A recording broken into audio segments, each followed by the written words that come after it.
Buenas noches y bienvenidos a este especial informativo en el que a lo largo de las próximas 2 horas vamos a analizar la ley de violencia de género vigente en nuestro país.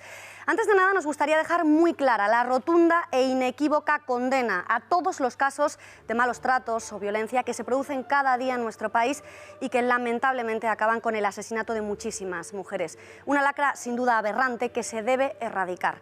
La violencia, ya sea física o psíquica, que muchos hombres ejercen en contra de las mujeres, cualesquiera sean las razones, debe ser perseguida, denunciada y erradicada. Desde aquí, desde Intereconomía, animamos a todas las mujeres que puedan estar siendo víctimas de malos tratos a que lo denuncien. Pero una vez hecha esta aclaración, fundamental sin duda, vamos a hablar de otra realidad, y es que no es menos cierto que la actual ley pone en situación de desprotección jurídica a todos los hombres en nuestro país, que quedan en manos de los escrúpulos de sus exparejas. Una ley, la de violencia de género, que nos coloca como el único país del mundo en el que existe la presunción de culpabilidad. Es decir, es el hombre quien debe demostrar ante la justicia que no ha maltratado a su expareja y no la denunciante la que debe demostrar que ha sido agredida. Una ley que ampara a las mentirosas que denuncian por maltrato a sus exparejas falsamente, sin necesidad de presentar pruebas, ni periciales, ni testigo, ni partes de lesiones o grabación de ningún tipo. Basta con su testimonio, un testimonio que inmediatamente es premiado con la concesión de la custodia a la madre, el uso exclusivo de la vivienda, diversas prestaciones y beneficios sociales, por lo que son muchísimas las organizaciones y abogados que recomiendan a sus clientas denunciar a sus exparejas por violencia de género como vía rápida para obtener sus intereses. Las denuncias falsas, de las que por cierto no existe registro en nuestro país, no se castigan de ninguna forma. Los falsamente denunciados ven cómo en cuestión de horas sus vidas se convierten en una verdadera pesadilla. Muchos hombres inocentes están siendo víctimas de una ley que les encarcela, les estigmatiza, arruina y aleja de sus familias. Una ley que está siendo instrumentalizada por mujeres sin escrúpulos en los procesos de divorcio, en la que se dibuja a los hombres como asesinos potenciales y se presupone la bondad y debilidad de las mujeres por el simple hecho de serlo. ¿No es esto brutalmente machista? Y sobre todo, ¿es justicia que una ley desproteja a la mitad de toda una sociedad en función de su sexo? Comenzamos.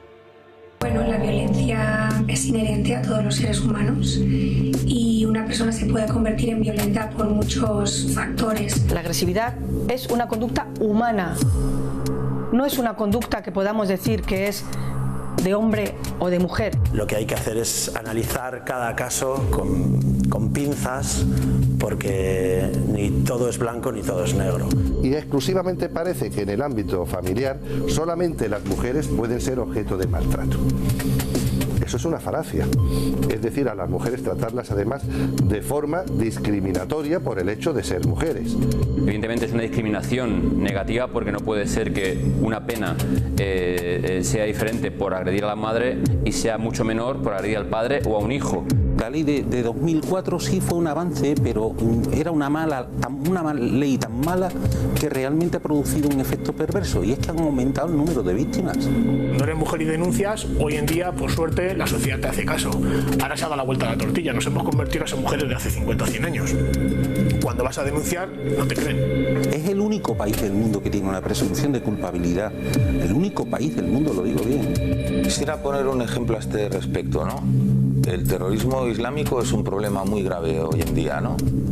Sería necesario hacer una ley que eliminara la presunción de inocencia de cualquier persona que profese la religión musulmana o las costumbres árabes, o que sea árabe de nacimiento, para proteger al resto de las culturas y el resto de las personas. Yo creo que no. Esto, sin embargo, sí ocurre con los hombres. Se hace una tabla rasa. Hay una discriminación por motivo de sexo. En cuestiones relativas a la custodia, yo entiendo que el hombre es víctima de la precariedad afectiva. Cuando se produce una ruptura de una pareja, siempre se presume la bondad de la madre y el padre tiene que demostrar que es buen padre. Se penaliza y mucho a los padres, a los hombres. Lo peor es que esta penalización afecta directamente a los niños. Interponer una denuncia por violencia de género es la manera más rápida y más segura de que te garantices el uso exclusivo de la vivienda, la custodia de tus hijos y una pensión alimenticia. Las denuncias falsas son muchas, muchísimas. Y el sistema no solamente no es incapaz de detectarlas y esforzarse en encontrar la realidad de lo que está sucediendo, sino que utiliza esos esfuerzos y esos recursos más bien para ocultarlas. Lo único que pido desde aquí, desde este documental, que si sirve para algo y como mujer maltratada, pido que se cambie la ley, porque esta ley no está protegiendo a la víctima.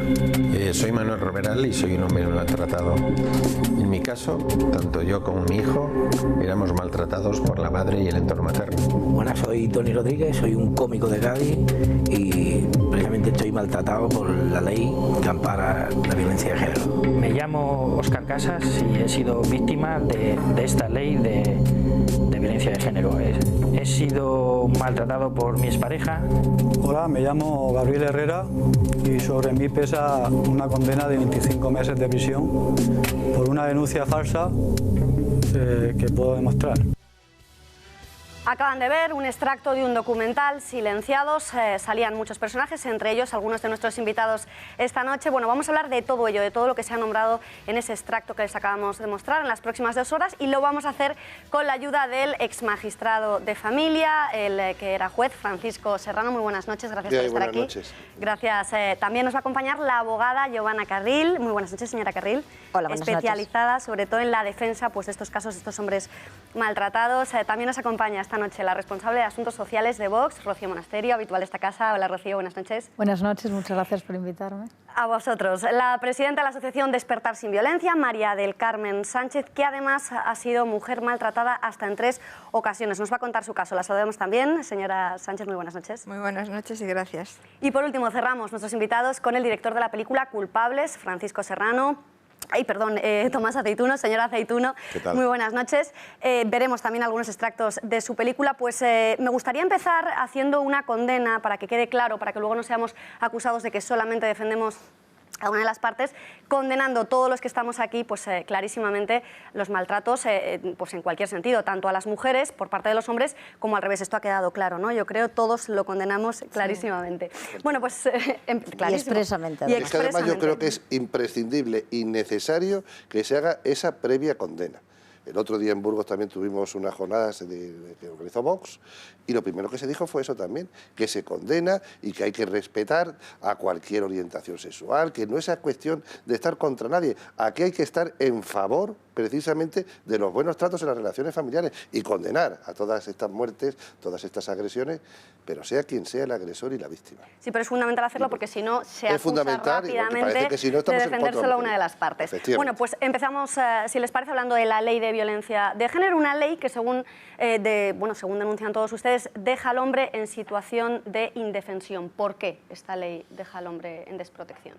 Bueno, pues si me pregunta, lo primero que te voy a decir que ahora mismo soy abogado en ejercicio. Clarísimo. Precisamente que yo también puedo decir que soy víctima de una persecución por las políticas de género en España. Porque usted fue suspendido. Suspendido, ahora estoy peleando con el Consejo General del Poder Judicial porque una pena parece ser de inhabilitación de 6 meses, que quedaban 6 meses o de 2 años como mucho, ahora se convierte en una cadena perpetua, a criterio, confundiendo lo que es la pérdida del cargo de magistrado, que es el destino que tú desempeñas, con lo que es la condición de magistrado. Pero en fin, eso es una pelea, a fin de cuentas eso es consecuencia de las causas de las que vamos a hablar hoy. Entonces, ¿cuáles son las causas de toda esta situación? Pues realmente detrás de todo esto es lo que hay es un planteamiento ideológico, que es la ideología de género, que se ha hecho norma, y hacía falta, yo fui un juez, por ejemplo, que en el año 98 ya acordé una medida de alejamiento para proteger a una mujer maltratada y a sus hijos de una situación de maltrato, y me dieron un premio precisamente a asociaciones feministas por proteger desde mi juzgado a mujeres que estaban en situación de maltrato. O sea, que yo es decir, que no es usted sospechoso de proteger solamente he mandado premios de las asociaciones feministas cuando no había nada y se hacía falta una regulación de que ese maltrato que existía, esas situaciones de violencia en el ámbito doméstico, debajo de la alfombra de la intimidad familiar, saliera a la luz, pero con una ley que realmente visualizara de forma objetiva lo que es el maltrato en el ámbito familiar y protegiera a la mujer que sufre maltrato, no a cualquier mujer, sino la mujer que sufra maltrato machista, aquella que es el maltrato que supone que no respeto a los derechos mínimos de la mujer y a la dignidad de la mujer. La ley además acaba de un plumazo con una de las garantías del proceso penal, que es la presunción de inocencia, es decir, el acusado es el que tiene que demostrar que no es un maltratador, es el que lo tiene que demostrar en lugar de ser al revés, ¿no? Que normalmente en todos los procesos, bueno, pues si tú robas te tienen que demostrar que has sido el que has robado, pero no al revés. ¿Esto cómo es posible que la ley lo ampare? La mayor parte de los jueces y en la mayoría de los juzgados, esto creo que Serrano estará de acuerdo conmigo, sin motivo alguno, lo que se hace es desplazar la carga de la prueba. Es decir, en lugar de que la denunciante demuestre que ha sufrido un daño, es el denunciado el que tiene que demostrar que no ha cometido un delito y que no ha infringido un daño a la denunciante. Esto se saltan los principios fundamentales del derecho penal. Y eso, sin embargo, está legislado a día de hoy en España y es lo que se está aplicando. Más que legislado, es aplicado de esta manera. O sea, no solo es que la Ley Integral de Violencia de Género no proteja a las mujeres maltratadas y haga, digamos que, una diferencia de trato en el ámbito penal entre hombres y mujeres, sino que lo peor es la mala aplicación que de ella se hace. Es decir, la Ley Integral de Violencia de Género y el Código Penal no dicen específicamente que sea el hombre el que tenga que demostrar su inocencia, pero en la práctica sucede así. Es lo que ocurre. Es lo que ocurre. Porque además la supuesta maltratada no necesita ni presentar testigos de ningún tipo, ni pruebas periciales, ni partes de lesiones, ni siquiera pues rasguños, moratones. Entonces, mi pregunta, que me imagino que es la que se están haciendo muchísimos espectadores, ¿en qué se basa un juez para determinar si ha habido o no ha habido malos tratos? Para empezar, depende de qué juez. Todos recordamos a este juez gallego que denominó a todos los hombres como animales de bellota. Este juez está en un juzgado de violencia de género. Es decir, entiendo por sus palabras que cuando un denunciado entra por la puerta de ese juzgado, por este juez es considerado culpable antes de que se inicie la vista. Pero aparte de esto, vamos a ver, una mujer cuando denuncia a un hombre, si no tiene pruebas, ¿vale? Con que, digamos que, a ver, es que es muy difícil de explicar porque es muy difícil de aceptar. Si una mujer entra en la policía, hace una denuncia y 2 días después o al día siguiente, delante de un juzgado, repite la misma declaración... Sin contradecirse. Sin contradecirse, eso es prueba de cargo suficiente. Es decir, que un juez, usted como juez, que ha ejercido durante muchísimos años, toma la decisión en base a lo que declara la denunciante sin ningún tipo de prueba. Y ya un hombre puede ser condenado, se puede decretar su ingreso en prisión, se le puede pues poner una serie de medidas cautelares como puede ser la orden de alejamiento, simplemente en base a lo que declare una mujer, que puede decir la verdad como puede no decirla, claro. Bueno, vamos a ver, que son cientos de millones de euros los que nos hemos gastado en malformar a jueces, psicólogos, fiscales, profesionales, en los planteamientos de la ideología de género. Muchos millones de euros, ¿eh? Y claro, al final, la objetividad y el carácter científico de cada profesión decae ante esos planteamientos ideológicos. Entonces, lo que no se puede admitir es que por el hecho de una persona... Yo tengo un caso de un señor que está cumpliendo condena en Albacete, 20 años de prisión, porque la señora decía que la había violado hacía 6 meses. Y dice la sentencia, su verdad no es su verdad, es la verdad absoluta. Se lleva a una categoría de certeza moral el simple testimonio, sin ninguna prueba. ¿Y qué pasa? Que se la ha creído el policía que tenía que hacer el atestado, se la ha creído el psicólogo. ¿Para qué le voy a hacer pasar por esta mujer por una situación degradante, como es por un informe pericial? Esta señora fue a presentar... Es decir, que este señor ha sido condenado, para que quede 20 claro... 20 años de prisión. 20 años sin siquiera que la mujer haya tenido que pasar por un informe... Es que esa señora decía que le había violado a su marido hacía 6 meses, 9 años de prisión. Y me ha violado esta mañana y va al médico y dice, vamos a hacer un reconocimiento ginecológico. Yo no quiero que me reconozca. Y sin ningún parte de lesiones, sin reconocimiento médico. Y por lo que ella dice, y por lo que todo el mundo se ha creído que ha dicho, 20 años de prisión. Ese es un ejemplo exagerado de los más espectaculares que de hecho, la perversión... Pero que como esos hay miles, es que hay miles, incluso hoy, de personas que están en prisión por testimonios así. Miles. Entonces, la cuestión ya no es que tenga que preocupar que haya denuncia falsa, que muchas veces no es una denuncia falsa, porque una mujer a la que le pone los cuernos, igual que a un hombre, porque los cuernos duelen a la recíproca, resulta que se siente maltratada psicológicamente. Y como vaya a una determinada psicóloga, a un determinado centro o institución diciendo que está maltratada psicológicamente porque está muy mal, pues ya está maltratada psicológicamente. Solo acabamos de empezar, en unos minutos abordamos dónde está ese límite para determinar si un hombre es un maltratador o no lo es, qué pruebas hay que presentar, qué acto marca pues, ese maltrato, si son intimidaciones, insultos, amenazas, pero antes hacemos una brevísima pausa de publicidad. No se marchen, ahora volvemos.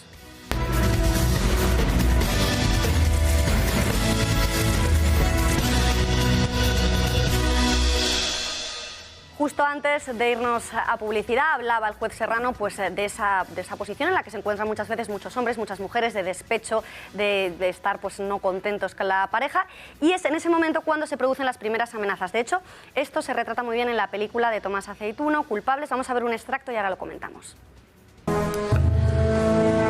He estado hablando con una abogada.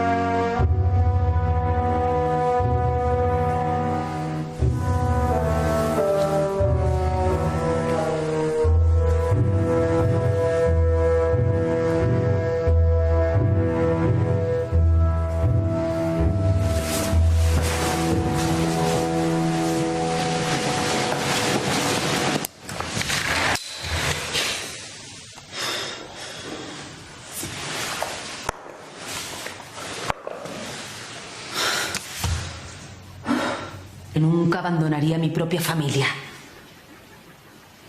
¿Tú entiendes lo que es eso? María. ¿Tú entiendes lo que te estoy diciendo? María, puede que esta situación lo supere. Quizás deberíamos tener otra cita también con tu psiquiatra. Qué gracioso eres. ¿Tú qué te crees, que esto se arregla con pastillas? No te enteras de nada. Que yo no puedo vivir sin ti, que prefiero estar muerta. Has tenido tus crisis, tuviste tus problemas con el alcohol, pero ahora con las pastillas está mucho mejor, es cierto. Pero, por seguridad, quiero que me den la custodia de Cristina. Primero me llamas loca y borracha, y ahora te quieres llevar a mi niña. Mira, te voy a decir una cosa, ¿eh? Mi hija salió de aquí y ni tú ni nadie me la va a robar. Ahora lo entiendo todo. Ahora lo entiendo todo. Mari Carmen, me gustaría preguntarte a ti, tú como presidenta de una asociación que todos los días tratas en miles de casos similares a este, en el que pues, muchas familias están en estas situaciones, ¿es normal, son normales estos chantajes emocionales en los que una parte de la pareja se quiere separar y amenaza al otro con pues, hacerle la vida imposible? No es que sea normal, es que esto se está dando casi a diario. Entonces, nosotros muchas veces nos preguntamos por qué está aumentando la violencia. La violencia está aumentando porque estamos sometiendo al hombre a una serie de presiones tan brutales que la mujer en este momento se permite la licencia de estarle amenazando constantemente: si haces esto te voy a denunciar por violencia de género. Eso estamos acorralando a los hombres de tal manera que hay hombres que ya en un punto determinado de la vida dicen: bueno, yo me voy porque me suicido y ya no puedo más, pero tú te vienes conmigo. Mira, yo siempre he dicho, por experiencia propia, que todos, absolutamente todos, podemos ser maltratadores en potencia en un momento determinado y todos podemos llegar a matar, porque yo me he visto en esa situación. Entonces, a mí cuando me dicen qué barbaridad, pero qué horror, fíjate lo que ha pasado, la han matado, luego se ha matado a él, es un cobarde. No, esas cosas hay que vivirlas y yo las entiendo porque las he vivido y porque las estoy viendo en la asociación. Y muchas veces la gente no se mata por cobardía, se mata porque no pueden más, porque tienes un dolor del alma insoportable, el cual no te permite seguir adelante. Muchísimas veces he mirado los tubos de pastillas, muchísimas veces he mirado 9 pisos abajo, porque no lo podía soportar. Tú has sido maltratada hasta en 3 ocasiones, en 3 matrimonios, sí, en 3 matrimonios distintos. Sí. Tú me explicabas, Mari Carmen, antes de este programa que al final pues, los maltratadores obviamente son maltratadores, sí, pero que la maltratada también al final pues, suele ser reiterativo. El problema viene de atrás, de un problema de inseguridad, de un problema... Explícanos esto porque sí, a lo mejor mira, no el todo problema lo yo lo estoy viendo en la asociación, llevamos más de 1.800 familias y sí te digo que más del 80% de las personas que tratamos, por eso yo soy una gran defensora de la ley intrafamiliar, todos vienen tocados por la infancia. Y te cogen o el rol de víctima o el rol de maltratador. Pero todos tienen una problemática en la infancia. Carencias afectivas, problemática de los padres con violencia, no han vivido suficiente tiempo con sus padres, familias desestructuradas. Y esto se encuentra indistintamente tanto en hombres como en mujeres, ¿no? Exactamente igual, exactamente igual. Las conductas son las mismas. Entonces ya te digo que cada uno coge un rol, cada uno se queda con un rol, pero ¿qué ocurre? Yo siempre he dicho que para cortar esto, lo que teníamos que hacer, que es lo que Despertar sin Violencia lleva haciendo 9 años, es que cuando tú coges, si viene una mujer maltratada, hay que tratarlos a todos, porque tú no me puedes coger a una mujer, ayudar a la mujer, dejar a los niños sin ayudar, intentar ayudarle a él, porque él también viene con problemas. Los dos tienen problemas. Y cuando hablan de la autoestima, es importantísimo decir que eso de que una mujer pierde la autoestima cuando se casa por un hombre, no es así. Muchísimas mujeres de este país y de hace unos años hemos perdido la autoestima con nuestros padres, porque a mí la mujer que me destrozó la vida y la que más me maltrató fue mi madre. Cuando yo me casé, yo esa autoestima ya no la tenía. Y como en mi caso, tengo montones de mujeres en la asociación que están en el mismo caso que yo. Y cuando les hablas de la infancia y empiezan a recordar, me dicen, ¿qué razón tienes? Yo eso no lo había pensado, tienes toda la razón. Y es así. Tomás, como director de la película de Culpables, hemos visto un extracto. ¿Te basaste en varios casos reales para esta película? ¿Lo hiciste basándote en un caso en concreto? ¿Recopilaste muchos testimonios y al final todos coincidían en lo mismo, en este chantaje emocional que se suele dar antes de interponer la denuncia por malos tratos? Pues la verdad es que, Beatriz, bueno, en primer lugar quiero agradecer que Intereconomía esté haciendo este programa. Muchas gracias. Que estéis dando la voz pues, a cientos de ciudadanos españoles, hombres, mujeres, abuelos, jóvenes que están sufriendo las consecuencias del mal uso, ¿no? Del mal uso de la ley de violencia de género y que encima pues no encuentran posibilidades ni cauces de poder explicar lo que les pasa, porque los medios de comunicación pues no quieren que este tema se toque. Entonces, se silencia. Se silencia completamente, es una cosa incomprensible, ¿no? Se silencia porque además la ley, la Constitución y las leyes que tenemos reconocen que existe la violencia doméstica y que además hay que también luchar contra ella, y además existen medios para que se luche, medios económicos para que se luche contra la violencia doméstica, pero no interesa que se hable de estos temas. Entonces, desde aquí también saludar a todos estos afectados que hay en España y en otros muchos más países de nuestro planeta, ¿no? Entonces, decirte que sí, yo voy a decir la verdad, yo vivía un poco al margen de toda esta problemática hace 2 años atrás. De pronto conocí a una persona, un padre que había estado en la cárcel y que luego en el juicio se había demostrado que la denuncia que le había puesto su expareja era falsa. Entonces me pareció, como caso único y como guionista, un tema muy interesante para llevar al cine, ¿no? Como denuncia social. ¿En qué ha fallado la justicia española para que un hombre vaya a la cárcel y luego se descubra que la denuncia era falsa?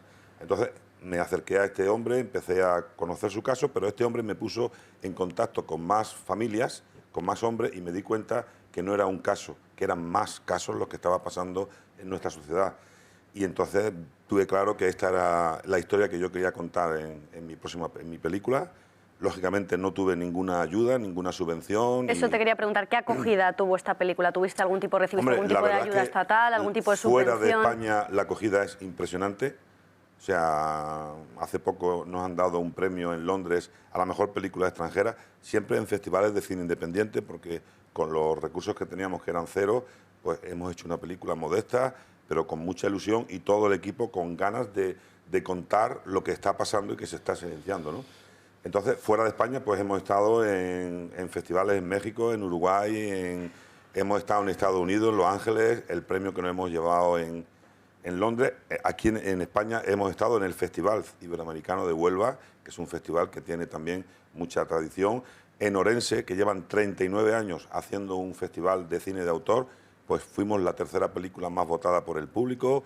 Hemos estado en León, hemos estado, bueno, la verdad es que en La Rioja, en Logroño. Buena acogida sobre todo fuera, ¿no? Pero pocas ayudas. En España, lo que es pero dentro. bueno, los poquitos festivales que ha estado en España, Pues la verdad es que la gente le ha gustado el tema, porque el tema, la verdad es que la gente le llega, lo entienden, es una película dura, muy dura, pero la gente lo comprende y luego crea debate, y la verdad que la reacción de la gente, dicen más ciudadanos de lo que nosotros nos creemos, que conocen casos de que está pasando esto. Yo soy de la opinión que si hiciéramos un referéndum, a pesar de que los políticos dicen que la ley de violencia de género se aprobó en el Congreso y la votaron todos los partidos políticos, muy bien, claro, igual que los partidos políticos votan de que sigan siendo aforados, que seguro que si hiciéramos un referéndum para quitar el aforamiento saldría que no, pero ellos votan sus leyes y las votan ellos. Yo estoy seguro que si hiciéramos un referéndum explicándole a la gente lo que es la ley, explicándole a la gente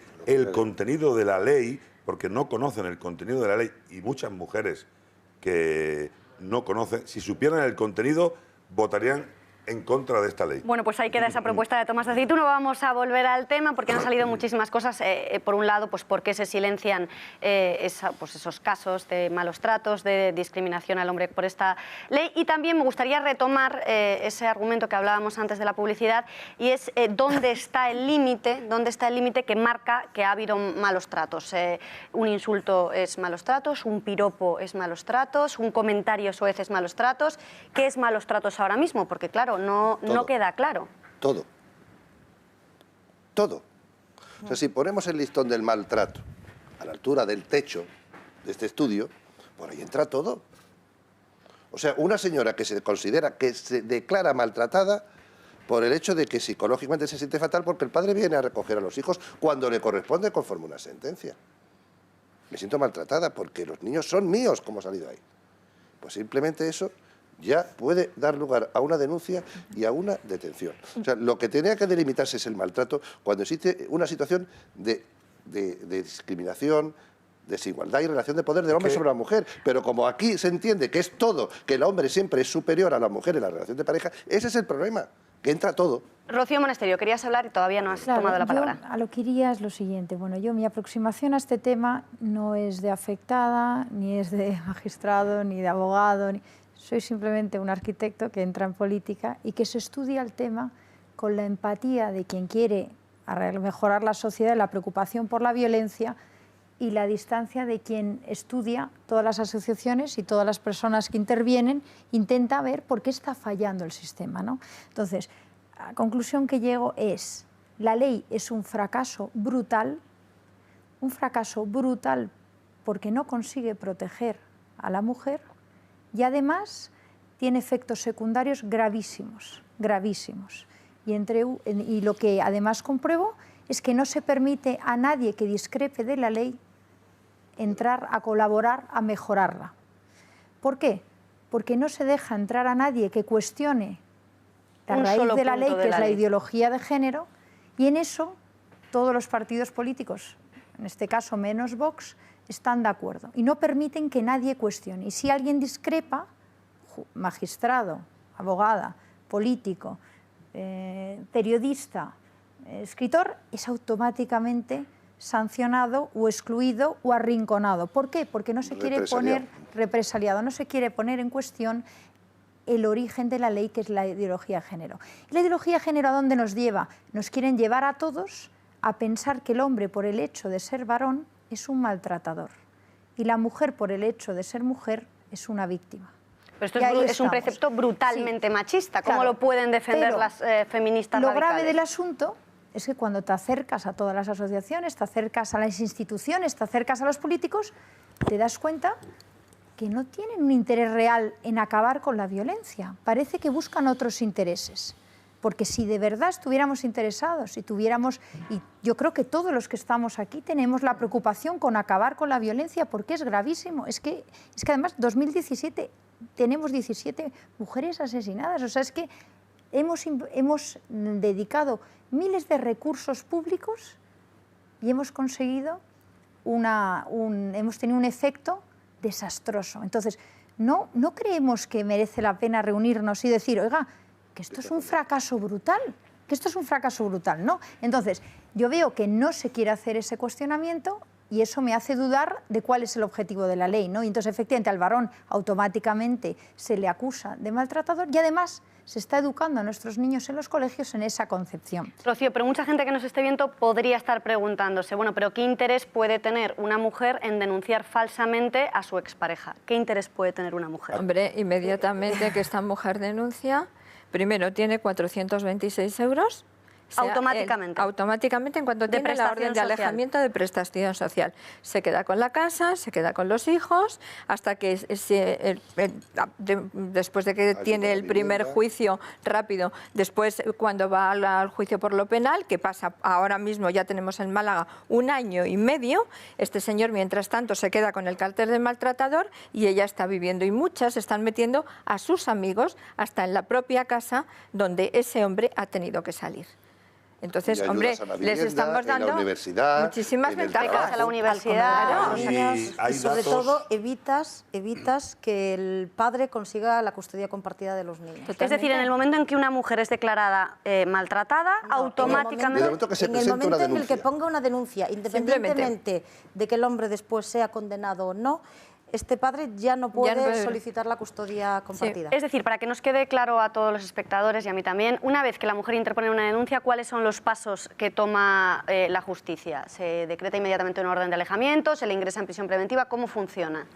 Bueno, la puede haber mediada. De momento, muchas veces la denuncia va aparejada a la detención. La detención es una medida coercitiva muy tasada y que tiene que, como restricción del derecho fundamental, que es a la libertad, pues tiene que ser cuando haya una situación de riesgo y cuando haya una situación que realmente comporte un peligro para la mujer que denuncia. Que no digo que muchas veces puede ser necesario, pero sin generalizar. Y aquí se está generalizando, ¿por qué? Porque ¿quién se protege con todo esto? La policía, el juez, el fiscal. No vaya a ser que pase algo. Se curan en salud. Se curan en salud. Y entonces detenciones, muchas personas, detenciones que son los viernes, para que la declaración se pasen 48 horas en un calabozo. Ya viene blandito de cara a un juicio de conformidad, a lo mejor el lunes. Confórmate porque si no te puede caer más. Entonces, realmente, después eso que lleva medidas civiles, unas medidas civiles inmediatamente sin tener conocimiento de nada, porque de la situación familiar un juez no puede tomar contacto en cuestión de 20 minutos. Pero de todo esto que me estáis contando, al final, bueno, porque vosotros lo sabéis como profesionales, pero una mujer que haya sido falsamente maltratada necesitará asesoramiento, porque esto que decís, bueno, pues se denuncia el viernes para que venga más blandito ya a declarar, y entonces, ¿esto quién asesora? La Delegación de Igualdad. Las delegaciones de igualdad... O sea, un organismo público, Mari Carmen, estás diciendo, un organismo público, asuntos sociales... Totalmente. Mira, en la Delegación de Igualdad, y te lo digo porque yo he pasado por la Delegación de Igualdad, entras, te atiende una funcionaria que ni siquiera te pregunta lo que necesitas, simplemente, ¿has denunciado? Sí. Aporta la denuncia. ¿Has tenido el juicio rápido? Sí. Toma, te dan un certificado de que eres víctima de violencia de género y te dicen inmediatamente que vayas a cobrar los 426 euros. Es decir, me estáis diciendo que una mujer que quiera denunciar a su marido, a su exmarido, a su expareja, a su novio, de momento, hasta que no haya cambio en la ley, que nos lo contaba también antes, ahora lo abordaremos con el nuevo pacto, tiene que existir algún tipo de vínculo de relación sentimental o familiar. Las abogadas, asociaciones de abogadas, organismos públicos que se financian con dinero público recomiendan que denuncien falsamente. Esto está ocurriendo en España ahora mismo en el siglo XXI. Es la síntesis del fraude. Hay un decreto de septiembre de 2005, que pasa desapercibido, que las ayudas y las subvenciones que se dan a esos organismos, a esas instituciones, a esas asociaciones, el 66% de las subvenciones millonarias, muchas que vienen de fondos europeos, las reciben por el número de denuncias que se presentan. Por el número de denuncias, el 66%. Este es un punto muy importante. ¿Cuánto dinero ha recibido nuestro país desde 2007? ¿no? Creo que empezamos a recibir ayudas. ¿Cuánto dinero hemos recibido? ¿Dónde ha ido a parar ese dinero? ¿Y cómo se reparte ese dinero? O sea, lo que primero que tenemos que entender es que Europa da subvenciones a todos los países para promocionar lo que llaman igualdad de género, ¿no? Entonces, España ha recibido más o menos 20 y pico mil millones de euros. Entonces, ¿qué pasa con esto? Que al final se riega un montón de subvenciones que tienen un incentivo, puesto que cobran por casos tramitados, a tener más casos. Con lo cual son los primeros interesados en que haya más denuncias y se tramiten más. Y entonces lo que estamos es retrayendo recursos para la mujer que de verdad lo necesita y lo estamos dedicando a cosas que no están teniendo el efecto deseado. Lo estamos dedicando a campañas que no es en beneficio de las mujeres realmente maltratadas, que es lo que queremos los que estamos aquí. Y que es muy importante los decir, hombres porque todo esto, maltratados al final, a quien también. más, Por cierto, a que hay quien que más hablar perjudicas de a las los mujeres niños y las realmente niñas maltratadas. maltratadas, las mujeres y los hombres maltratados, porque también hay hombres maltratados en el ámbito familiar, ¿eh? Y hay abuelas y hay abuelos. Y parejas del mismo sexo. Entonces, esto también. esto hay que hablarlo. Entonces, en vez de tener recursos para las víctimas de violencia en el ámbito familiar o doméstico, que quieren llamar ahora, resulta que estamos dedicando recursos a hacer campañas que no se sabe cuál es, o sí se sabe cuál es, se sabe cuál es su fracaso, en lo que consiguen, porque lo que hemos visto es que no hemos mejorado, es más, la violencia entre los jóvenes está aumentando. Entonces, teniendo la evidencia de que es un fracaso la ley, lo que no se entiende es por qué no se sientan a cambiar los parámetros base de esa ley. ¿Qué intereses hay? Entonces, lo que concluyes es que al final todo el mundo que está trabajando en el ámbito de las ministerio, en el ámbito de las asociaciones que reciben subvenciones, etcétera, etcétera, no está trabajando realmente en beneficio de las víctimas de la violencia. Están trabajando para otros intereses, porque si no, no se explica, ¿no? Luego, las estadísticas se cuentan de una manera, están falseadas. Yo, cuando me he acercado a estudiarme las estadísticas del Observatorio de la Mujer, lo que veo es que se cuentan de una manera que dan lugar a error. En un telediario te dicen, si hay 1.200.000 de denuncias tramitadas desde que comienza la ley, no te dicen el total de las denuncias, ese 1.200.000, te dicen cuántas denuncias dan lugar a una sentencia condenatoria, y de ahí no te dicen cuántas son no falsas. han llegado a ningún sitio, claro. Son sobreseídos, han archivado. Sobreseídas, no tramitadas. Entonces, te dan un dato falso, te dicen el 0, no sé qué, son falsas. No es verdad. Antes de hablar de las estadísticas de las denuncias falsas, me gustaría hablar antes de las denuncias falsas. Porque mucha gente se estará preguntando cómo es posible que haya muchísimas mujeres que están denunciando falsamente a sus parejas. ¿Les ocurre algo a estas personas, a estas mujeres, por denunciar en falso? ¿Qué contempla la ley para castigar este comportamiento que al final está perjudicando a muchísima gente? Yo quería comentar sobre este punto, sobre los datos que hay, los datos que se conocen.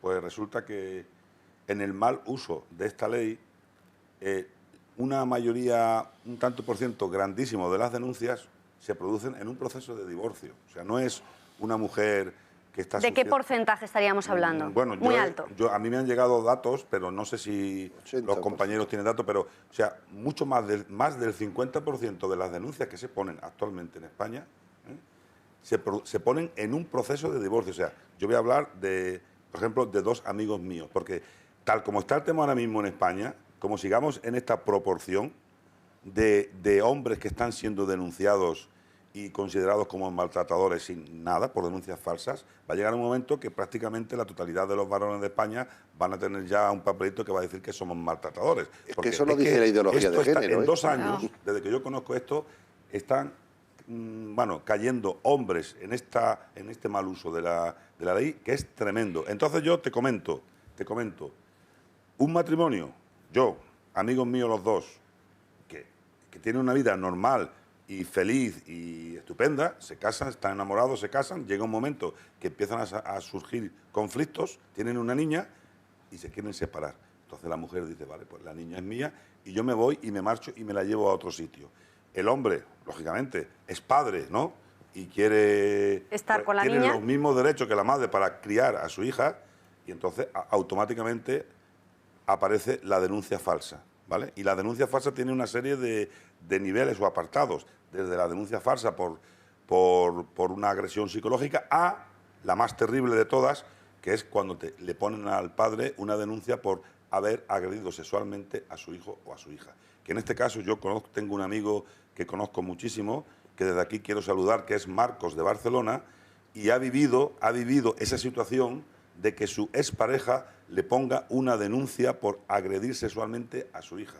Lógicamente, cuando llegó la denuncia, el protocolo de la Seguridad Social, de los médicos, se puso en funcionamiento, llevaron a la niña al hospital, la niña llevaba unos moratones. Me gustaría, tenemos el parte médico, a ver si lo podemos recuperar, el documento en el que se ve pues ese parte médico de lo que está contando Tomás. La niña llevaba unos moratones en las piernas y cuando las enfermeras con unas toallitas tienen que empezar a limpiar un poco esas zonas del cuerpo, se dieron cuenta que se diluía, esos moratones se diluían, Es con decir, la esponjita, era maquillaje. La madre de la niña había denunciado al padre de haber abusado sexualmente de su hija y en realidad se lo habían maquillado. Exactamente. Y para cuando simularlo. estos profesionales, que son profesionales, pero a veces se dejan llevar por el tema, pues lo taparon todo y aquí no ha pasado nada. Giovanna, lo peor de esto, yo conozco el caso, porque yo llevo parte de ese caso, lo peor de esto es que cuando se tuvo conocimiento de esta información médica, se puso en conocimiento del organismo en Cataluña que funciona como defensor del menor,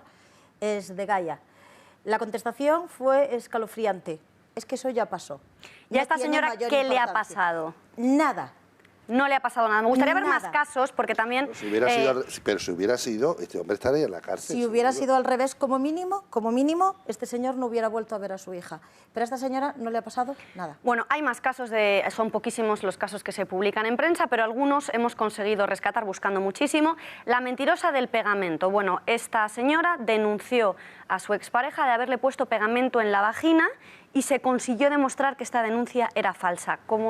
¿Qué le ha pasado? Se consiguió demostrar, por suerte, porque gracias de milagro, ¿no? Un policía, guardia civil, siguió, porque el tema ya se iba a archivar. Ahí está, que él era un maltratador, pero un guardia civil no lo tenía claro y siguió investigando y entonces descubrieron y vieron los vídeos de que esta señora había estado comprando los objetos que habían sido utilizados, como el pegamento, la cuerda, y entonces ya se descubrió todo. Pero a mí me sorprende una cosa que es tremenda, tremenda. O sea, resulta que este caso tuvo que salir en la televisión, a la fuerza, si no, no hubiera salido, porque esta señora, la exmujer, había estado saliendo por la tele diciendo que mi marido es un maltratador, que no sé qué, que me va a asesinar. La abogada también había estado saliendo por el televisor.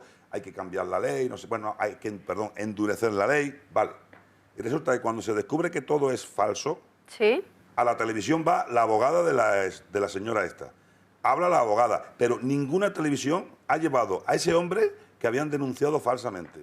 ¿Cómo es posible que ninguna televisión haya querido hablar con ese hombre? Y tenemos que ir a publicidad un momento, pero me gustaría saber qué le ha pasado a esta señora. Tampoco le ha pasado nada, ni siquiera una multa. No, déjame que termine, Beatriz. Y se dice que cuando se pone una denuncia falsa, las víctimas son las mujeres maltratadas de verdad. No, cuando se pone una denuncia falsa, la víctima es el hombre al que se la han puesto y la familia de ese hombre, que tiene madre, que tiene hermanas, que tiene mucha más familia. Entonces, las víctimas son ese hombre y ese hombre no se les llama, ni se les pregunta, ni se les dice, porque hay hombres, y que yo conozco, que cuando le ponen una denuncia de este tipo, por la cabeza se le pasa continuamente suicidarse. Y algunos lo hacen, ¿eh? Yo entiendo Eso es terrible. que estoy insistiendo muchísimo en este tema, pero ¿cómo se castigan las denuncias falsas en nuestro país? Porque ninguno me respondéis. No se castigan de No nada. hay ninguna mujer en prisión en la actualidad. No hay ninguna mujer en prisión en actualidad. Es decir, no se haya sido castigan. condenada por denuncia Bueno, iba a entrar alguna, pero la han indultado. La han indultado por reiteración, indulta, por como mucho reiteración. una multa. O sea, si falla la ley y si falla algún juez que no está suficientemente adoctrinado, siempre nos queda el indulto. O sea, que no ha ido ninguna. O sea, cuando por reiteración puedes entrar en prisión, a una señora de Sevilla la han indultado 3 veces. El caso de María Salmerón, creo, a ver si lo podemos ver. Esta señora ha sido indultada No da lo mismo. por la Junta de Andalucía. Es impunidad total. O sea, a una persona tú le puedes destrozar la vida. Cuarto indulto para María Salmerón, la maltratada, dicen aquí, que incumplió el régimen de visitas. Pero es una señora que denunció a su marido 20 veces y en una ocasión, por un tema que él no pudo demostrar su inocencia, que yo no voy a entrar en más historias sobre esa cuestión, que tampoco se va a justificar, porque como no conozco el tema, pero que es que hay 4 denuncias o 5 denuncias por incumplimiento, además de que esta señora todo venía porque no quería que su hija tuviera padre. Entonces, por desobediencia. Pero denuncia a Antonio, a la segunda esposa, ha denunciado a los abogados, ha denunciado al punto de encuentro, o sea, ya por poner denuncias. Y no le ha pasado nada, encima va de heroína. Nos tenemos que ir a publicidad, ahora seguimos contándoles muchísimos ejemplos y abordando muchísimas aristas de este tema que da muchísimo de sí. Ahora volvemos, gracias.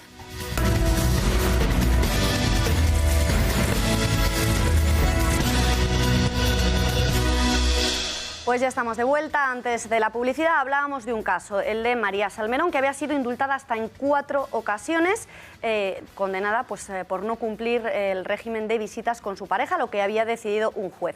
Y es que además hay novedades, bueno, desde 2015 en este campo, porque la ley ha sido modificada. Precisamente el incumplimiento que más cometían las mujeres y por el que eran denunciadas la mayoría de las mujeres, bueno, pues esto pasó de ser una infracción penal, no sé si estoy utilizando los términos correctos, a una infracción civil.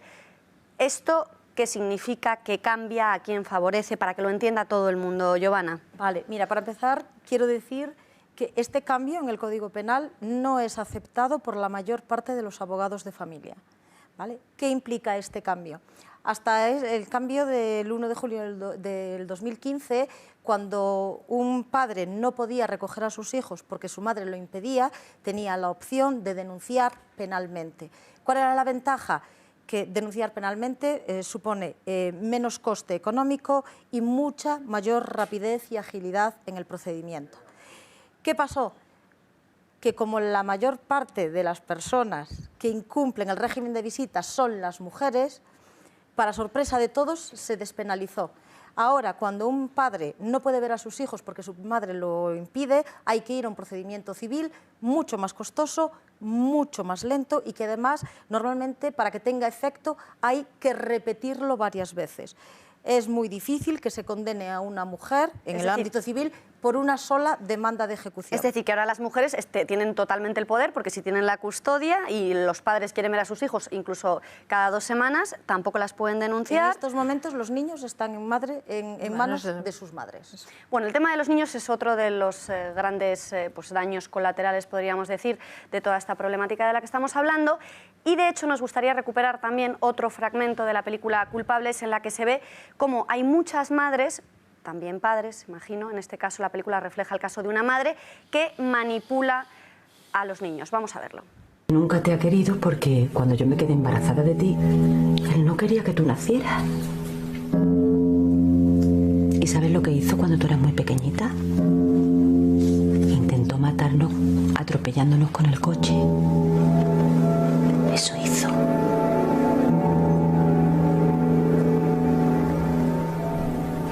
Mami, tú nunca me vas a abandonar, ¿verdad?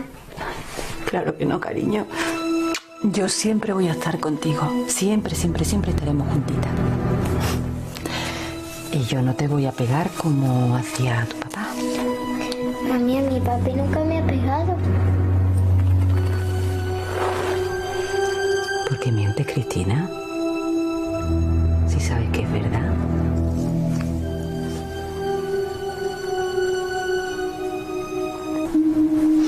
¿Qué pasa? ¿Que ya no me quiere? ¿Quieres que yo siga sufriendo?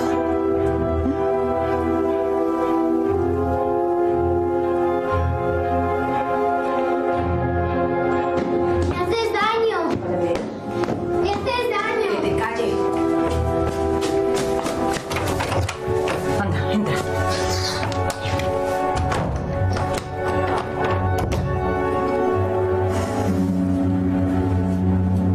Mami, mami, ya me acuerdo. Papi me pegaba.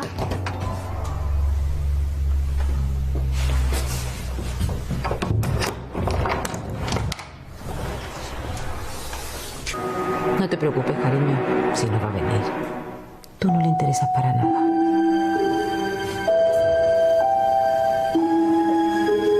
Seguramente estará con alguna putita por ahí.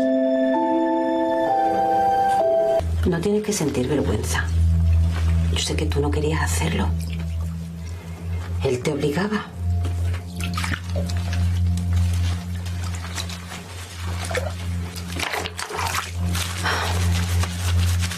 Yo sé que papá tocaba partes de tu cuerpo que tú no querías. Y sé que ahora te sientes mal. Pero no te preocupes porque te aseguro y te prometo que no va a volver a pasar.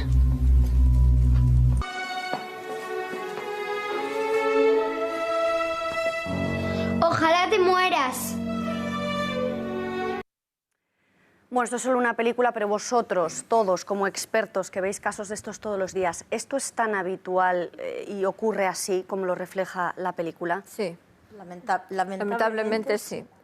Y esto, imagino, o por lo menos es la idea, no sé, creo que tenemos todos en la cabeza, cuando se da un proceso de divorcio, cuando se dirime la custodia, los niños se someten, ¿no?, a exámenes psicológicos con equipos expertos. Los psicólogos no se dan cuenta de esta manipulación. Verás, perdona, te voy a comentar una cosa que ha sido un caso extremo en la asociación. Una menor con abusos sexuales, me la traen con 3 años. Según la madre, los abusos sexuales se venían haciendo, los tocamientos, desde que la niña tenía 1 año y medio. Y resulta que yo solicito inmediatamente, que tenemos un gabinete experto en Málaga, que lo pides a través del juzgado y que son buenísimos. Entonces nos echan para atrás a la niña y nos dicen que hace 1 año y medio que ha ocurrido esto y que entonces la niña puede estar viciada y que no nos la cogen. Yo hablo con el ginecólogo que ha visto a la niña, el pediatra que ha visto a la niña, porque no eran de la asociación, venían de fuera. Todos estaban absolutamente convencidos de que esa niña había tenido abusos sexuales. Pero a mí no me encajaba, porque yo sí los he tenido. Entonces había algo en la niña que me decía que algo estaba pasando. Después de 3 años de meter abogados de la asociación, detectives, de todo, vimos que eso no iba a ninguna parte, o sea que no, o sea que aquí había algo que no estaba bien. La madre lloraba amargamente, la llevábamos a la niña al punto de encuentro, la niña pateaba en el punto de encuentro, se tiraba a su padre, le arañaba, se arañaba a ella, se autolesionaba a ella. Y ya decidí que la ponía delante del juez y el fiscal. Con 6 años, esa niña fue delante del juez y el fiscal. La noche antes de ir, yo tuve una conversación de 2 horas con esa niña a solas. La niña se echó a llorar, me abrazó y le dije, mira, quiero que sepas una cosa, tienes que decir la verdad porque no vas a volver a ver a papá, nunca. Entonces, pero tienes que decir la verdad de lo que ha pasado. Entonces la niña se me desmoronó, me dijo que papá lo único que había hecho había sido darle la cremita cuando le cambiaba los pañales, que realmente la abuela y la tía estaban delante siempre que ocurría esto. Y entonces yo le dije, pues esto mañana lo tienes que contar. ¿Y por qué has hecho esto? Y me dijo, porque mamá me decía que papá me tocaba y ella me abría las piernas y me decía, es que papá te toca. Y cuando yo me iba con papá, mamá lloraba muchísimo y me hacía sentir culpable. Eso con 6 años y la tuvimos que poner delante del juez y el fiscal. Y esa señora no ha tenido ni la más mínima condena. Ni la más mínima consecuencia. Ninguna, en absoluto. Y la niña ha seguido viviendo con la madre. Eso te quería preguntar. ¿Y la custodia quién la tiene? ¿La sigue teniendo esta madre? Y esto lo ha decidido un juez. Porque entonces, de esto te estoy hablando hace 4 años y entonces no se daban tanto las custodias compartidas y la custodia a la madre. Y eso, de esos casos te podría contar montones. Giovanna, también querías hablar. Uno de los principales problemas es que la mayor parte de los equipos psicosociales que hacen estas valoraciones son dependientes de servicios dedicados a la mujer. Eso por un lado. Y lo peor es que a los menores acuden de las manos de sus madres, que son las que tienen las custodias, a esos equipos psicosociales. Yo me he encontrado con niños obligados a mentir, amenazados para mentir.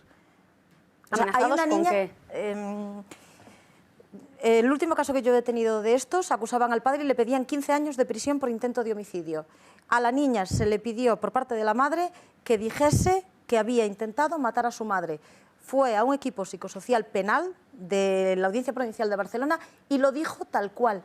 Lo dijo tal cual. Meses después reconoció, y reconoció porque se vio forzada a ello, que su madre le había ofrecido primero llevársela a Londres. Después le coaccionó diciendo, si tú no dices que papá intentó matarme, acabarás en manos de tus abuelos, te irás a la otra punta de España, no volverás a tu colegio, no volverás a ver a tus amigas y no me volverás a ver a mí jamás. Tienes que decirlo. Evidentemente, la niña con 9 años lo dijo y hubiera dicho cualquier cosa. Y el padre no tiene ninguna herramienta, o sea, la ley no contempla la posibilidad de que los padres puedan pedir un informe psicológico, psiquiátrico independiente que no sea el que... Independiente y no lo tienen en cuenta. Claro. Porque ahí está el del organismo oficial. Claro. Aquí viene el organismo del régimen, Sí. que es el que ya te tiene... Que no ya- se ya pueden ves, impugnar, además. no se pueden impugnar porque, y además, que es otro problema, muchas veces que no están ni colegiados, ni se les Nunca. pueden pedir responsabilidades. No necesitan estar colegiados. Pero que lo que peor de todo, lo peor es que son que ya parten de un planteamiento ideológico, que el hombre, por el hecho de ser hombre, es un malo, es un maltratador, es un mal padre.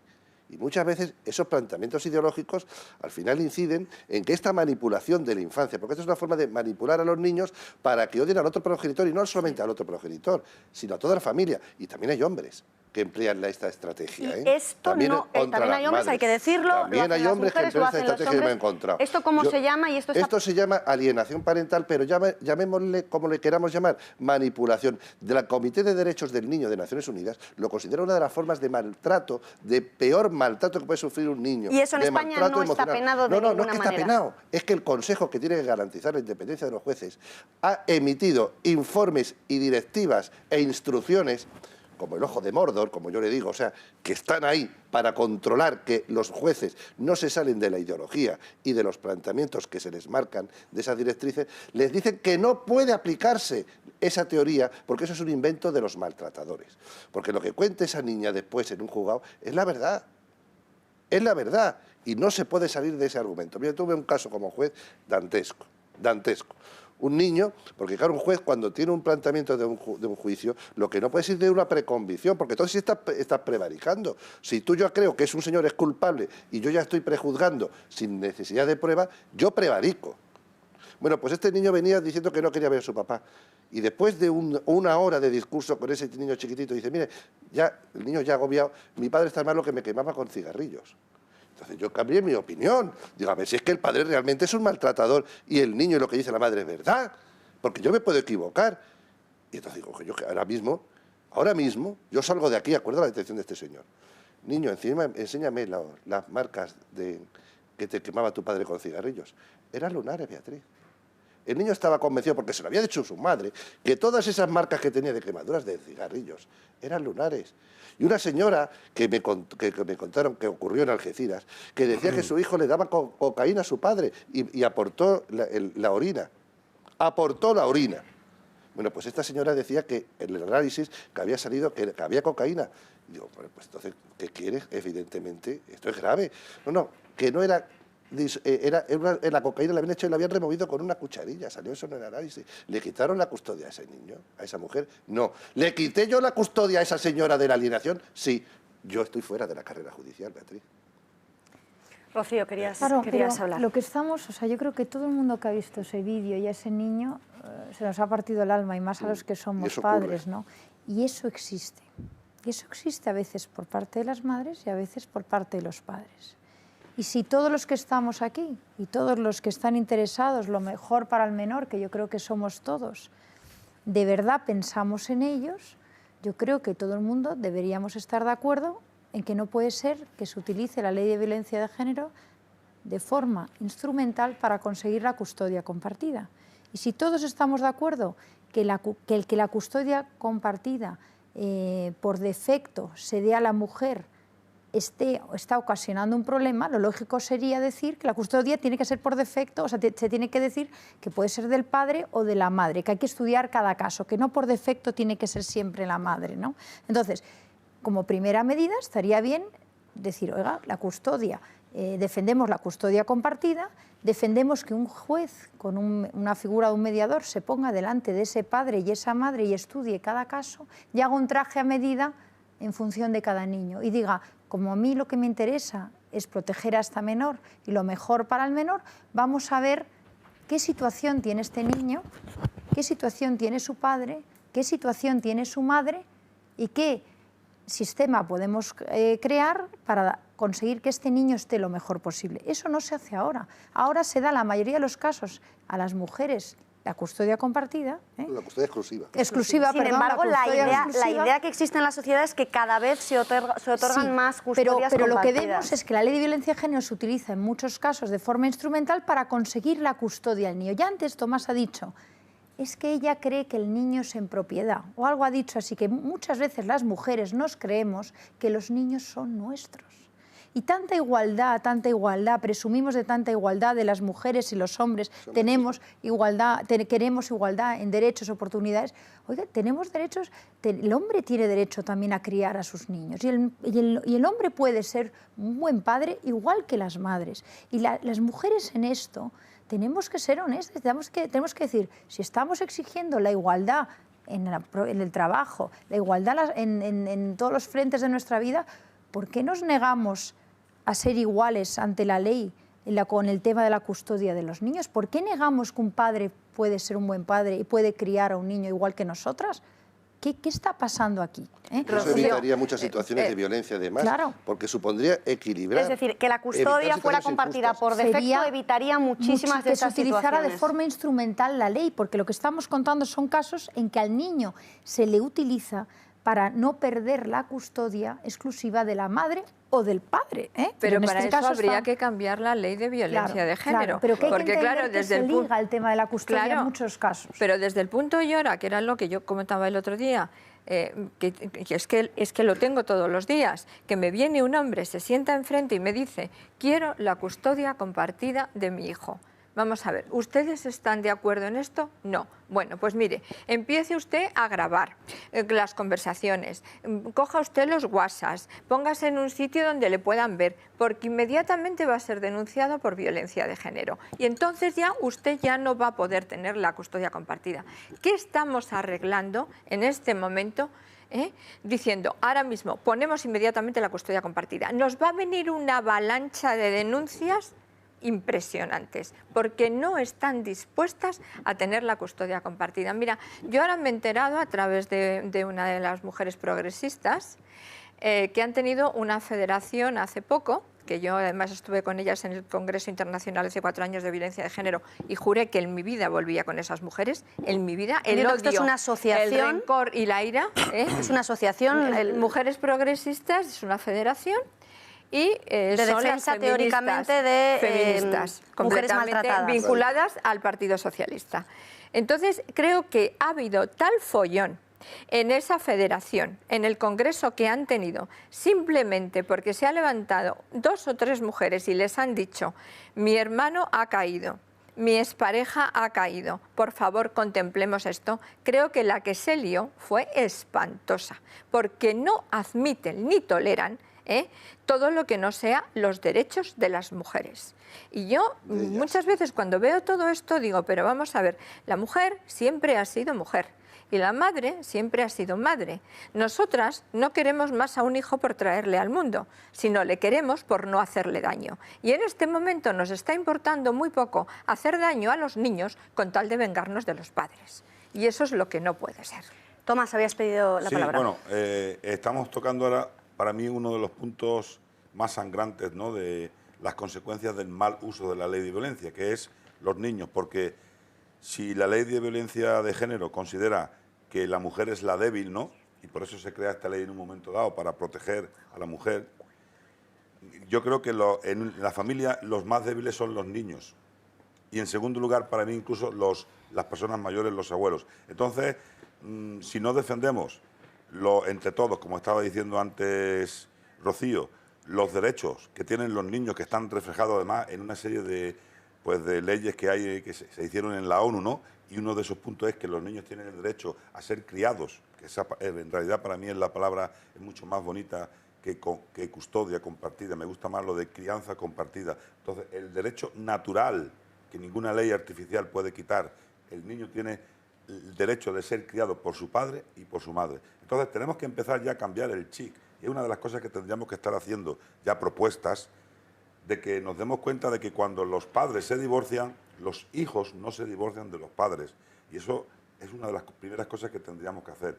Tantos cursillos que se hacen o mentalización que se hace para casarme, ¿no?, con la persona que amo, también tendríamos que estar preparados y mentalizados de que ese amor a lo mejor no es eterno y que se puede romper en cualquier momento, pero que los niños que han salido fruto de ese amor, luego los tenemos que seguir criando entre los dos, y que esa familia que se ha creado tiene que seguir manteniéndose después en el tiempo y en el espacio. Entonces, aquí los verdaderos perjudicados son los niños. Entonces, la alienación parental ya se reconoce en México, ya ha salido una ley y ya está. La alienación parental, que recordamos es esa manipulación de los niños.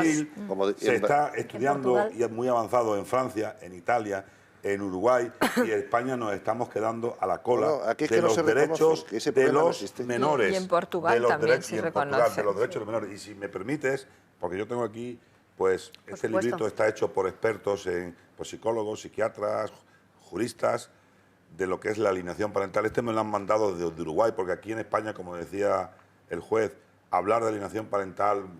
Hace poco tenemos en España la presidenta del Colegio de Psicólogos de Latinoamérica, y es española, pues quiso dar unos talleres en Canarias sobre alienación parental, y se presentaron un montón de gente en la puerta porque quisieron pues intentaron de que no se pudiera dar esos talleres de alienación parental. Parece que esto no se puede decir. Bueno, pues los progenitores que empiezan a dar ya los primeros pasos, y progenitores tanto hombre como mujer, de un comportamiento ya que está dentro de la alienación parental, son aquellos que impiden el contacto telefónico a los hijos. Cuando el otro progenitor llama al hijo, le cortan el teléfono. Aquellos que presentan a su nuevo cónyuge como el padre del niño, cuando el padre del niño o la madre es la madre biológica. Aquellos que empiezan a interceptan el correo y los paquetes que le envía el otro progenitor. Aquellos que también manipulan al niño para que tampoco quiera ver a la familia extensa del progenitor, los abuelos, los tíos, etcétera, etcétera, porque aquí está el otro elemento que son los abuelos. Los abuelos. Y ahora, si quieres, te puedo comentar algunos casos de lo que están sufriendo los abuelos. De hecho, hay asociaciones de abuelos que no pueden ver a sus nietos. Tremendo, o sea, y Rocío creo que conoció aquí en Madrid el caso cuando yo proyecté aquí mi película en Madrid. Rocío estaba en la sala viendo la película y había el caso de unos abuelos que cuando se enteró del caso, Rocío creo que se le partió el alma. Y si quiere que lo cuente ella o lo cuento yo. Es verdad, yo en esta aproximación que tuve a todas las asociaciones, yo me dediqué a estudiar el tema, claro, y me pasé meses viendo asociaciones, viendo afectados, viendo a gente de todos los ámbitos, porque yo no sabía nada de esto. Entonces dije, es como hacer una oposición, hay que estudiárselo con seriedad para poder hablar de ello. Vale. Entonces, pues fui a ver, no nos conocíamos, fui a ver la película y efectivamente se me sentó al lado un señor, mayor, que a los 15 minutos de empezar la película se puso a llorar, pero a llorar... desconsoladamente. Desconsolado. Entonces yo le dije, ¿le pasa algo? ¿Quiere que la acompañe fuera? Vamos. Entonces la acompañé fuera y le dije, pero oiga, ¿qué le pasa? Y me dice, es que no puedo ver esto, porque esto es lo que le ha pasado a mi hijo, lo que le ha pasado a mi hijo. Yo digo, ¿pero qué le ha pasado? Vamos aquí a un bar, tómese usted un café conmigo, cuéntemelo con tranquilidad, tranquilícese, cuéntemelo, mire, yo ya no voy a ver la película, ya lo veré en otro momento, cuéntemelo. Este señor, claro, su hijo había sido denunciado falsamente. Y no solo eso, es que además de denunciado falsamente, su hijo fue asesinado. La exmujer contrató un sicario. Contrató a un sicario y le mandó y acabó con su hijo, por un tema exactamente de lo que estábamos viendo en la película. La presidenta del Tribunal Constitucional, ¿no? Claro, por un tema... La exmujer está en la cárcel, pero desde la cárcel, porque recibe visitas de la hija y a través también de sus padres, le han hecho maltrato psicológico a la niña y la niña no quiere ver a los abuelos paternos, porque los considera Entonces, también... claro, este abuelo lloraba desconsolado, había perdido a su hijo y nunca más había visto a su nieta. Ese asunto, lo grave es que la policía de la investigación cogió una conversación de la abogada con la presidenta del Tribunal Constitucional, qué grave, diciendo, no te preocupes, que esto llega aquí, que aquí lo arreglamos todo. Giovanna, querías también hablar. ¿Y no pasó nada? ¿Y no pasó nada? Yo creo que es importante tener en cuenta que, a ver, esta ley lleva desde el 2004, ¿vale?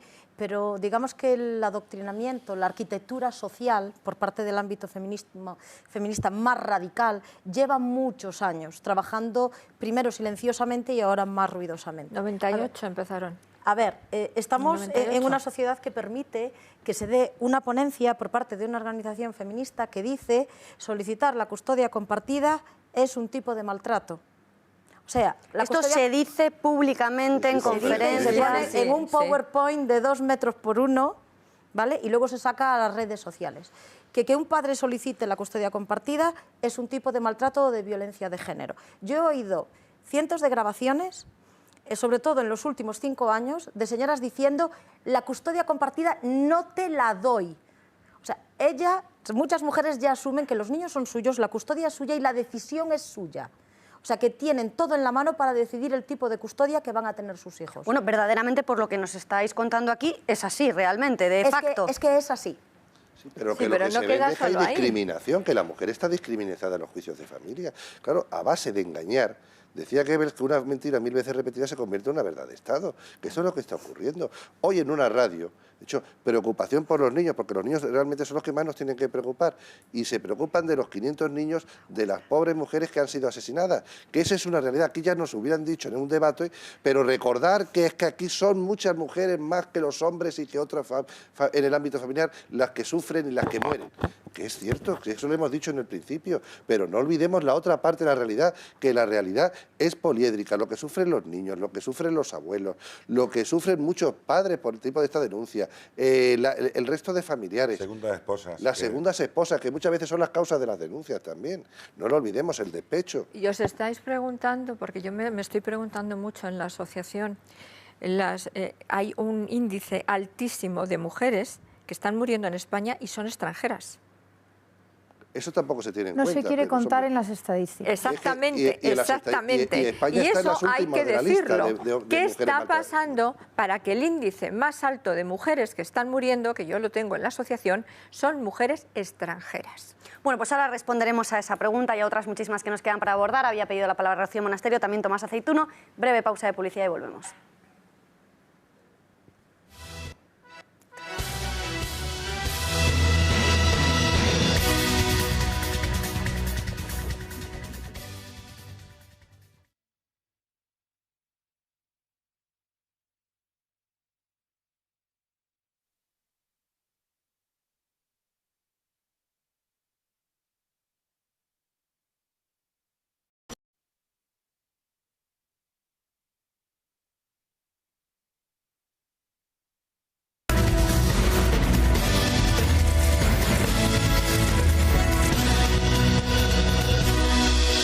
Ya estamos de vuelta, nos queda todavía muchísimo programa, muchísimas cuestiones por abordar. Hablaremos también de cómo afecta esta ley a los niños, no solo con la alineación parental como estábamos hablando, sino también qué consecuencias, cómo está penado que una madre, por ejemplo, maltrate a un niño. Hablaremos de las subvenciones, es también todo esto de la igualdad, un negocio, alguien está haciendo negocio con todos estos asuntos, pero antes había pedido la palabra...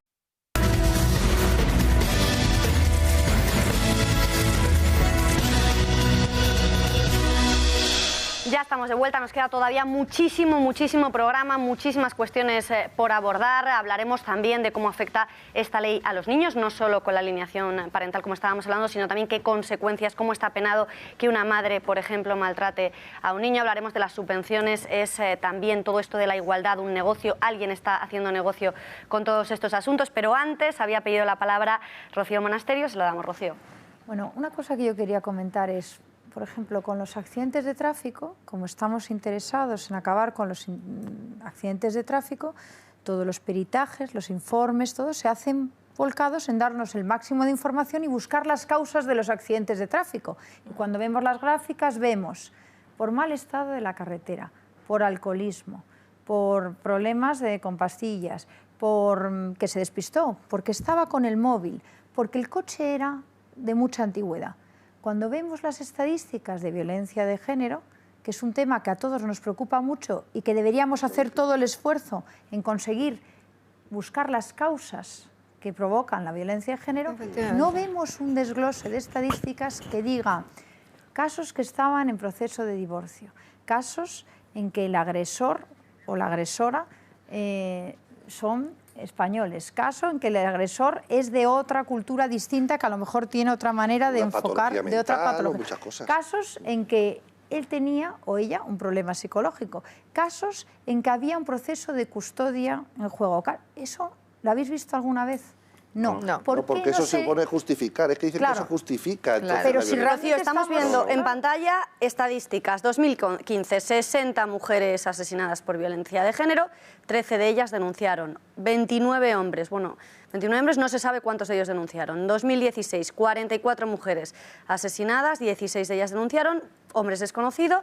2017 llevamos 16 hasta el 2 de marzo, 4 de ellas, y de los hombres tampoco hemos conseguido recabar ningún dato. Ahí, Beatriz, cuando se dicen estos datos de mujeres... Estos son los que hemos conseguido recabar con mucha dificultad en redacción. Hay más mujeres asesinadas que los que salen ahí. Pero, no digo, porque cuando hablamos de ya la sociedad está evolucionando, ¿no? Sí. Y lógicamente hoy en día ya el concepto de pareja no son solamente heterosexuales, o sea, están las parejas del mismo sexo, mujer, mujer, hombre, hombre.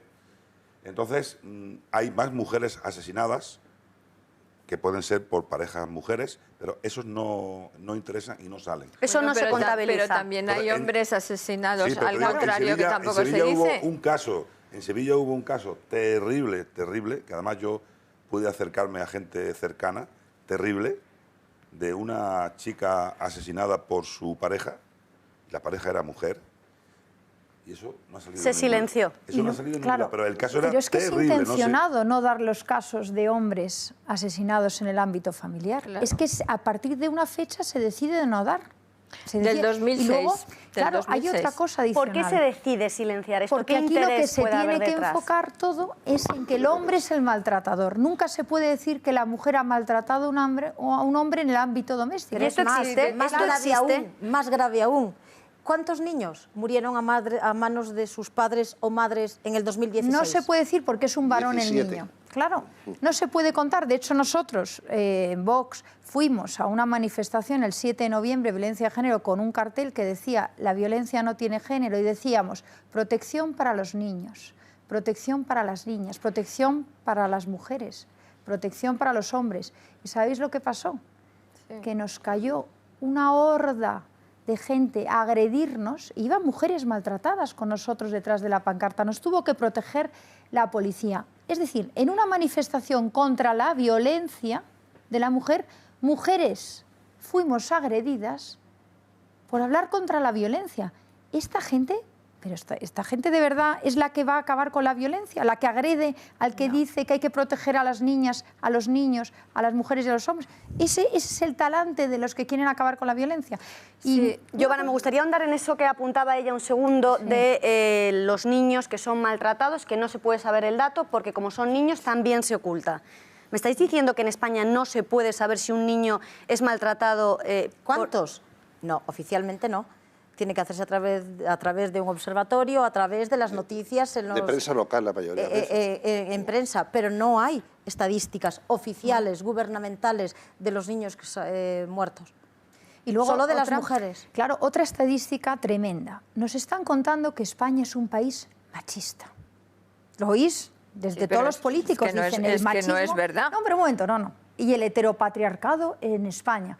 Resulta que vamos a las estadísticas y si vemos las estadísticas, dónde está situado España en ratio de mujeres asesinadas por millón de mujeres, resulta que España lo ves dentro de Europa y está en la posición número 19. Sí. Y lo ves respecto a todo el mundo y empiezas a ver El Salvador, Guatemala, 33.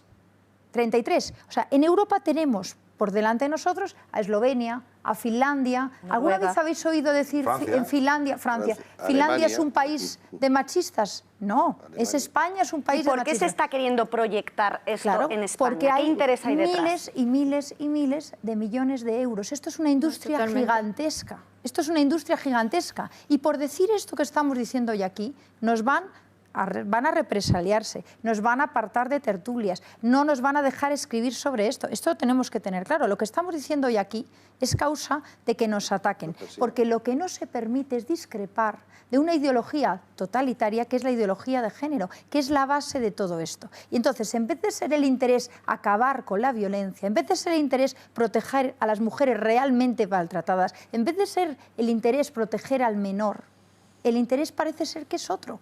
porque nadie hace ningún esfuerzo de contar las estadísticas reales, nadie hace un esfuerzo de ir a las causas reales que provocan todo esto y nadie no tiene ningún interés en hacer aquellos pequeños pasos que pueden mejorar la situación, como es el tema de la custodia compartida.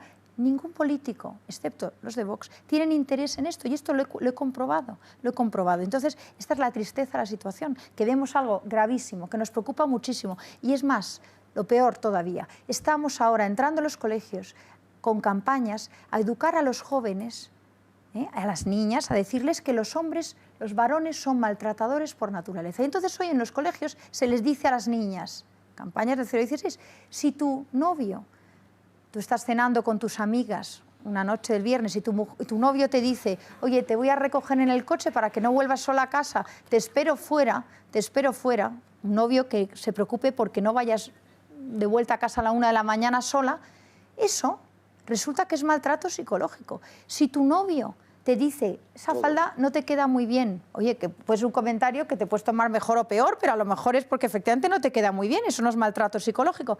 Eso es causa de maltrato psicológico. Pero ahí volvemos. Me gustaría preguntarle al juez Serrano, ¿qué es maltrato psicológico? ¿Cuáles son las sentencias? ¿Qué es lo más light que hayan visto definido como maltrato psicológico?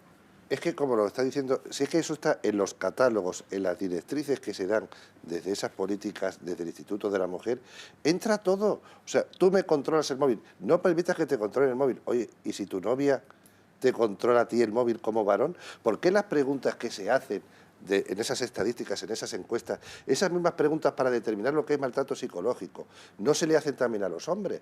Porque resulta que el maltrato, en las relaciones de fuerza, el hombre puede ejercer una mayor fuerza y un maltrato físico, y desde luego no es permisible, ni es tolerable, y es condenable siempre. Pero en el maltrato psicológico estamos 50-50. Pero, por ejemplo, que es todo, o sea, el decirle, vete a hacer puñetas, o déjame en paz, o cualquier discusión en lo que es en un plano de igualdad, eso se considera maltrato psicológico. ¿Sabes qué pasa con esta ley? Lo que pasa es que hombres y mujeres no son iguales. ¿Sabes qué pasa con esta ley y con el maltrato físico? Que luego se producen casos que son casi irrisorios. Yo he defendido a un señor que es camarero y que fue denunciado por violencia de género. Pues resulta que la víctima, la débil, la que debe estar protegida por la Ley Integral de Violencia de Género, no voy a decir de qué comunidad, pero es campeona de halterofilia, y tiene no sé cuántos títulos más, digamos que de deportes de este tipo. Tetraplégicos, han sido denunciados tetraplégicos porque me ha mirado mal, me ha amenazado. O sea que lo que importa es realmente la testosterona. O sea que aquí lo que diferencia realmente un delito de uno... No importa siquiera la fuerza física, lo que importa la fuerza física es que seas hombre o seas mujer. Y muy importante, que seas familia o proyecto de familia. Porque en el fondo lo que está aquí detrás de esta ideología es cargarse el concepto de familia. El heteropatriarcado machista realmente se encierra en el concepto de familia. Entonces lo que hay que cargarse es el concepto de familia y el concepto de autoridad que representa el padre, el varón. Si nos cargamos el concepto de autoridad que representa el padre y la familia, aquí dominamos a esta sociedad y no es que la mejoremos o la transformemos, nos cargamos el concepto de sociedad tal y como la entendemos hoy en día. Rocío, que antes te he cortado. Y cargarnos el vínculo del matrimonio, porque a todos estos jóvenes que hay en los colegios, que están en los colegios hoy, lo que les estamos contando a las chicas, a las jóvenes, es que el varón es su enemigo. No estamos contándole que tú puedes tener un proyecto de vida, una familia en que os complementéis. Estás contando que la mujer se empodera contra el hombre. No estamos buscando que la mujer se empodere, que cada vez tenga más participación en la sociedad y que sea con una igualdad real. Estamos contando que la mujer se empodera porque ataca al hombre, porque es contra el hombre. Bueno, y esto también al revés, Rocío, porque si yo fuera hombre pensaría que qué miedo irme con una mujer, que a la mínima ya se puede denunciar. Se están creando grupos y asociaciones de hombres que no se quieren casar. Yo estoy seguro que Serrano, al igual que yo, ha tenido consultas de señores que llaman y dicen, ¿cómo me puedo proteger? Porque quiero casarme o vivir en pareja, ¿cómo me puedo proteger para garantizarme la custodia compartida en caso de que tenga hijos? ¿Cómo puedo hacer para no ser denunciado por violencia de género? La gente que se está casando, yendo a vivir en pareja, está sintiendo la necesidad de prevenir esa situación porque la ve, o porque le ha pasado a un hermano, o porque le ha pasado a un amigo, o porque le ha pasado a un primo, pero sabe que esa situación existe. Y preguntan cómo prevenirlo. pero que esto además es un problema que trae muy grave, es el de la natalidad. Cuando nos preguntamos, hoy, ¿por qué también España está en las últimos de la lista de países donde nacen menos niños en España? Si aquí estamos generando una política de odio. Hemos pasado de la guerra marxista, de la guerra de clases, a una política neomarxista donde la lucha es una lucha de hombre y mujer. Y entonces, en vez de fomentar el respeto y el amor en la pareja, lo que decimos es lo que decía Kate Millett, una precisamente de las que estaban en el origen de toda la filosofía de género. Y luego el hombre que se acuesta, la mujer que se acuesta con un varón se está acostando con el enemigo. Así que, claro, sí me gustaría puntualizar un tema importante que habéis hablado y que no se ha dicho. Cuando has comentado el tema de por qué no se está dando las cifras y por qué se dejaron de dar. Mira, del año 2000 al 2006 murieron 280 hombres a manos de mujeres. ¿Y esto por qué no se cuenta? En el 2006, puesto que la ley de violencia de género había salido en el 2004, el gobierno dijo, esto no puede ser. No interesa que se sepa. No, porque claro, evidentemente con estas cifras de hombres muertos en 6 años, si nosotros seguimos diciendo lo que está pasando, la ley de violencia de género no nos va a tirar para adelante y desde luego el dinero de los fondos europeos no lo vamos a conseguir, porque ya no es eso, sino que son hombres y mujeres. Por eso yo muchas veces, y siempre lo he dicho, tendríamos que ir a por una ley intrafamiliar. Una ley que abarque toda la familia, los abuelos, los tíos, los hermanos, padres, hijos, todos. Bueno, que proteja a todas las personas, que todas pueden ser maltratadas. Es que no es que puedan, es que están siendo maltratadas. Mi asociación está llevando casos entre hermanos, padres e hijos apedradas con las madres. O sea, es que está ocurriendo en el ámbito de la familia. Lo que pasa es que lo que nos tenemos que dar cuenta en España es que quieren cargarse la familia. Y desde el punto y hora que se quieren cargar la familia, esto no se puede contemplar. Pero yo os aseguro que llevo 9 años con la asociación y más de 1.800 familias adelante, que lo que estoy viendo que es una atrocidad, lo único que serviría en este país es una ley intrafamiliar contemplando la custodia compartida. Pero, Mari Carmen, muchísima gente que nos esté viendo podría pensar, bueno, pues si están siendo maltratados los hombres, que denuncien, ¿no? Que vayan a la comisaría más cercana y presenten una denuncia. Pero si no les dejan muchas veces y no les recogen las denuncias y se ríen de ellos. Si eso yo he hablado con varios policías y me han dicho que esto no es cierto, que si se recogen las denuncias... Un ejemplo, una anécdota que me pasó a mí. Bueno, quería decir varias cosas, y si pero se recoge después archivas. Esto que voy a decir viene a colación con lo que tú has dicho. Yo una vez participé con un grupo de personas. Estuvimos haciendo unas técnicas de relajación, de cosas que se hacen para estar más tranquilo. Bueno, y entonces, pues, surgió en su momento algunas personas que empezaron a contar episodios de su vida donde habían sufrido maltrato, ¿vale? Y las personas que estábamos allí, pues, escuchábamos pues intensamente y con empatía lo que estaban diciendo esas personas, ¿no? Pero llegó una persona que empezó a contar lo que le había pasado y la mayoría de los que estaban allí empezaron a reírse. ¿Qué había pasado allí?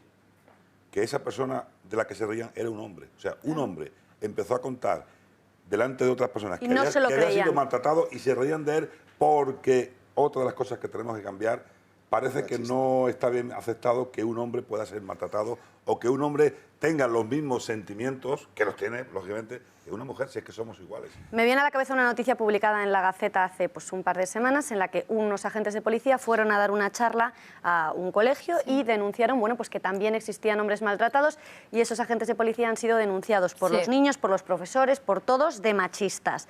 No se puede decir en este país que hay hombres que son maltratados, aunque no sea físicamente, o también físicamente, psicológicamente. Es que a lo mejor en ese colegio lo que se está haciendo es un adoctrinamiento de género y lo que yo no creo que hayan sido los niños los que se hayan quejado. Pienso que han sido más los profesores y la dirección. Yo te lo digo de verdad, pero por el adoctrinamiento de género que se está haciendo no solamente en los colegios, sino en las universidades. Yo el otro día di una ponencia y había mujeres extremistas feministas y se levantó una profesora de una universidad y me dijo, mire señora, casos como el de usted tendríamos que escuchar muchísimo, porque esto es objetividad. ante lo que usted ha pasado. Estamos viendo en las universidades adoctrinamiento de género y no sabemos otra cosa. Mira, ¿sabes lo que pasa? Y de hecho esto lo puedo decir porque me pasa a mí personalmente. O sea, si defiendes la idea de que también hay otras personas que sufren maltrato, sean niños, sean ancianos, sean hombres, lo convierten en que tú haces apología y defiendes que haya mujeres que sean maltratadas.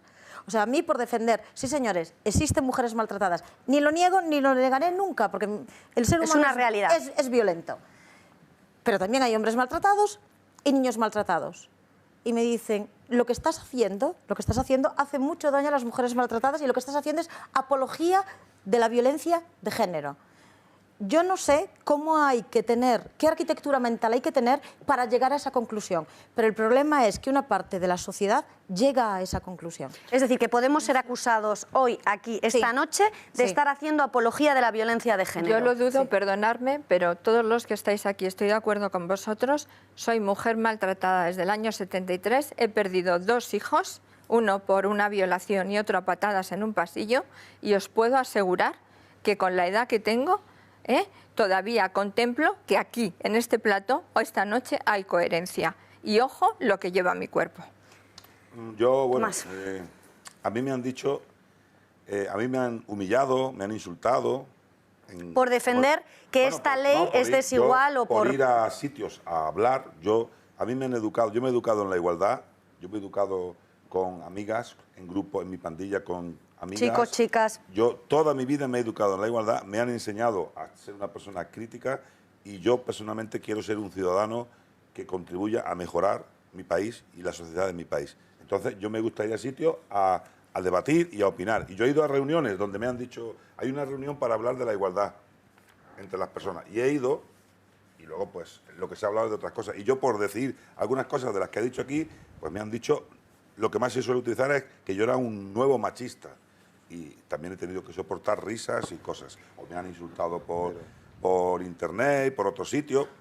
Mi película, por ejemplo, en uno de los festivales, ha estado en muchos, en uno de los festivales aquí en España, se presentaron un grupo de personas en la dirección para hablar con el director del festival para que la quitaran la película. Este director tuvo la valentía de decir que, bueno, en la época que estamos hoy en día, porque se iba a quitar una película que tocaba un tema social, pero se presentaron con esa intención de, bueno, de que no pueda existir la libertad de expresión, de tú tener otra idea. No es que en realidad es la misma. Yo también estoy defendiendo, estoy en contra de que las mujeres sufran maltrato, porque son personas. De hecho, lo que quería decir, mi primera película que hice a nivel profesional fue de una mujer maltratada. O sea, el primer estudio que hice en serio es de lo que vive una mujer maltratada y cómo siente el ser dominada y controlada por un hombre, ¿no? Pero de ahí a que ahora se cree una ley donde para intentar ayudar a esas mujeres empezamos a tener aquí una serie de consecuencias que son tremendas también, como estamos hablando, no se pueden consentir. Y yo también quería decir otra cosa. Yo tuve la suerte también de hablar una vez en una de estas reuniones que he tenido con algunos de los que estuvieron creando esta ley que tenemos y me dijeron abierta en petit comité que ellos sabían que no tenían muy claro esto de quitarle la presunción de inocencia que le quitan al hombre. Ellos no lo tenían claro, pero bueno, lo hicieron y a ver qué pasaba. Que paguen justos por pecadores, ¿no? Entonces, bueno, eso es lo que tenemos. También quiero entender, no sé si los compañeros que estáis aquí tendréis respuesta a esto. Yo he entendido siempre que esta ley de violencia de género era también como una ley provisional, ¿no? ¿No? Una ley provisional que iba a estar un tiempo, que luego se iba a debatir, se iba a analizar y... La ley es el resultado de una estrategia calculada de carácter ideológico. Estamos ante un totalitarismo ideológico clarísimo. Cuando hemos hablado antes de las denuncias falsas, ¿por qué no existen las denuncias falsas? Pues porque lo dice la Biblia de género. Y cuando una denuncia se demuestra que un señor se archiva después de pasar un trauma y además un mal trago y un coste emocional, físico, económico, bueno, pues es que no es que sea inocente. No. Eso es que se ha archivado, se ha sobreseído porque no se ha podido probar su culpabilidad. Pero siempre es culpable porque lo dice la Biblia. Y se queda probablemente despedido y a la espera del de la siguiente denuncia que también tendrá que defenderse. Porque esto, claro, como esto vivir no aterrorizado al final. Es una situación de terrorismo de este tipo de personas, sin tampoco, porque en un Estado de Derecho lo que no se puede justificar es el principio de Maquiavelo de que el fin justifica los medios. porque realmente entonces hubiéramos justificado en su momento el GAL. Vamos a ver, los medios, el objetivo tiene que ser proteger a las víctimas de violencia, pero no se pueden conculcar derechos fundamentales para llegar a ese fin. Si ahora resulta que el fin, además resulta que no se consigue porque no se reduce el número de mujeres muertas como hubiera sido deseable, pues entonces es que estamos como ante un gran fracaso, como decía antes Rocío. Entonces, ¿quién saca beneficio de todo esto? ¿Las mujeres? Las mujeres no sacan beneficio de todo esto. No, las maltratadas, quienes sacan no. beneficios son los que se están aprovechando de esto porque obtienen subvenciones, ayudas económicas, que son las que hacen los scratches, los que impiden que se hable, los que hacen que Alicia Rubio, cuando vaya a dar una conferencia de su libro, le impidan hablar, los que han censurado conferencias, que yo dé conferencias, porque no quieren debatir. Ellos quieren imponer su criterio, su credo ideológico, que no admite ningún tipo de réplica, y eso se llama totalitarismo. Es cierto que existen abogados, asociaciones que están a las puertas de los juzgados y que esperan a que lleguen las mujeres para decirle denuncia, Sí, porque es así cierto. consiguen... Es cierto. Pero no hace falta ni que Es estén en cierto. la ¿Y es puerta. habitual o es una cosa que ocurre? Y cuando están dentro ellas también para denunciar, están, porque en Marbella ha ocurrido. Es cierto. O sea, tú lo has visto, Mari Carmen, Sí, lo yo has lo he vivido. visto, sí. Yo he hablado... Antes de que estuviera en mi asociación, perdona, empezó una asociación anterior que duraron 2 días porque las echaron de los juzgados y estaban allí diciendo no te eches atrás, no te eches atrás, denúncialo, denúncialo, denúncialo. O sea, era una presión a la que sometían a las mujeres increíble. Pero además hay que dejar muy claro que se está haciendo un negocio, que hay un negocio si detrás. cobran en función de los casos tramitados por violencia de género, ¿cuál es el evidentemente. incentivo? A fomentar que haya más casos. Claro, es que esta es la perversión del evidentemente. sistema. Lo que pasa, Rocío, es que yo te diría una cosa. Hay una cosa que me llama mucho la atención y yo siempre la he dicho. Nosotros aquí siempre hablamos de hombre o de mujer. Pero yo siempre he dicho que a mí, cuando me pegaron, a mí no me pegó un hombre, me pegó una persona. Porque anteriormente también me había pegado mi madre y era una mujer. También era una persona. Deberíamos de dirigirnos a personas, no porque sean hombres o mujeres, son personas, buenos, malos, criminales, asesinos, homicidas, lo que queráis, pero son personas. Pero lo que tenemos que entender es que ahora mismo todo esto está liderado por unas que se hacen llamar feministas. Y que las feministas españolas que comenzaron todo esto, como es mi antepasada Concepción Arenal, si hoy viera en lo que está el feminismo español, se sentiría avergonzada. Como me siento yo. Avergonzada. Como me Porque siento yo como mujer me siento avergonzada Claro. cuando veo que me representan estas feministas. Porque además, a mí que me han educado en que, bueno, pues he podido estudiar, puedo acceder a una profesión, soy arquitecto, voy a las obras, estoy en un ambiente que podría decirse que es machista, estoy todos los días hormigonando 6 horas y no tengo ningún problema. ¿Por qué me tienen que contar que vivo en un mundo en que me tienen que tratar como a una víctima, a mí, por el hecho de ser mujer? ¿Por qué estas feministas tienen que imponerme una ideología en que a mí se me trata como un ser a proteger? Como especial, inferior al final. como distinta, como inferior. ¿Por qué a mí estas feministas me tienen que contar que soy inferior? ¿No somos iguales hombres y mujeres en derechos y oportunidades? ¿Por qué nos tienen que humillar a las mujeres y decir que después de todo esto que nos han contado, que podemos acceder a las profesiones, podemos trabajar, podemos tener una familia, podemos ser iguales en derechos y obligaciones a los hombres y en oportunidades? Resulta que este feminismo nos cuenta, por otro lado, que las mujeres, por el hecho de ser mujeres, somos víctimas, que tenemos que Inferiores. tener una protección superior a la del hombre, que tenemos que tener el paraguas del Estado protegiéndonos porque somos distintas, inferiores, especiales. Qué Lo que es peor, incongruencia, que ¿no? por el hecho de ser mujeres somos las que tenemos que criar a los hijos y que tenemos que tener la custodia. Eso es machismo puro. Machismo puro. Pero es que además que este, es así. este es solo el principio, porque además, Rocío, nos contabas que ahora mismo se está preparando todos los partidos, a excepción de Vox, un nuevo pacto por la violencia de género que va a hacer que además ya no tenga que ser obligatorio el vínculo que era necesario, pues, de relación familiar, sentimental, y que cualquier mujer va a poder denunciar a cualquier hombre de violencia de género. ¿Cómo es esto? Explícanoslo. Claro, pero es que, vamos a ver, vamos a entenderla. Quien dirige el Observatorio de la Mujer, Ángeles Carmona, si no me equivoco, se atrevía a afirmar que el que te piropearan en una obra de construcción, donde yo trabajo todos los días, eso es maltrato.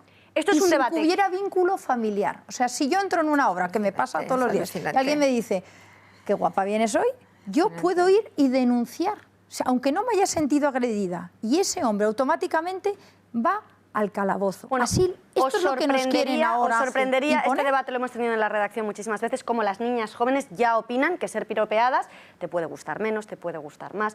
Bueno, pues consideran que es violencia, que se sienten agredidas.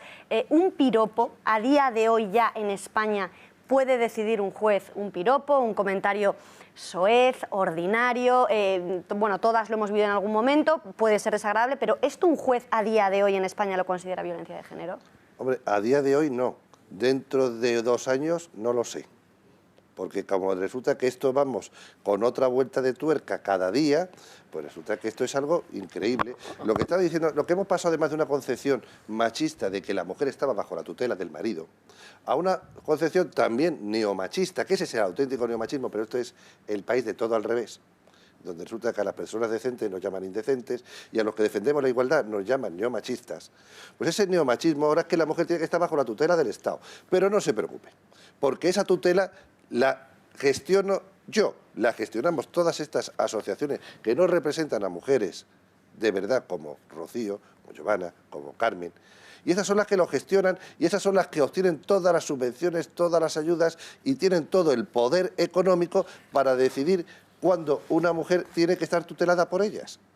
Entonces, la mujer que ha avanzado realmente en ese sentido, de la tutela del marido a la tutela del Estado, la mujer tiene que ser una mujer en igualdad de condiciones y en igualdad de oportunidades. Pero ellos y en no esa te lo igualdad de permiten, oportunidades Paco. también la de crianza de los hijos. Ellos no te lo permiten, y entre ellos la Junta de Andalucía, porque si yo he ido a solicitar un solo año que me dieran una subvención para, fíjate, ayudar a la cantidad de familias que llevo, me obligan a estar federada con las feministas. Si yo no estoy federada, no puedo entrar en concurso de esa subvención. Querida, porque tú no eres de la casta. Claro, no soy la casta. Bueno, Tomás. yo quería, vuelvo a hablar otra vez del tema de la figura del padre como un elemento importante en la crianza del niño. El padre, que es lo que quizá ahora se está atacando más, ¿no?, en nuestra sociedad, ¿no? Parece que solamente la madre es la que puede criarlo y el padre pues no está capacitado, no tiene sentimientos, no tiene disposición, no quiere, etcétera, etcétera. Entonces, bueno, hay casos, como por ejemplo, yo quiero saludar aquí a Emiliano, desde aquí a Emiliano, padre de Hugo. Emiliano es, no sé si lo conocéis, es un padre que desde pequeño, desde que su niño era pequeño, siempre ha estado él haciendo las labores de cuidado de su niño.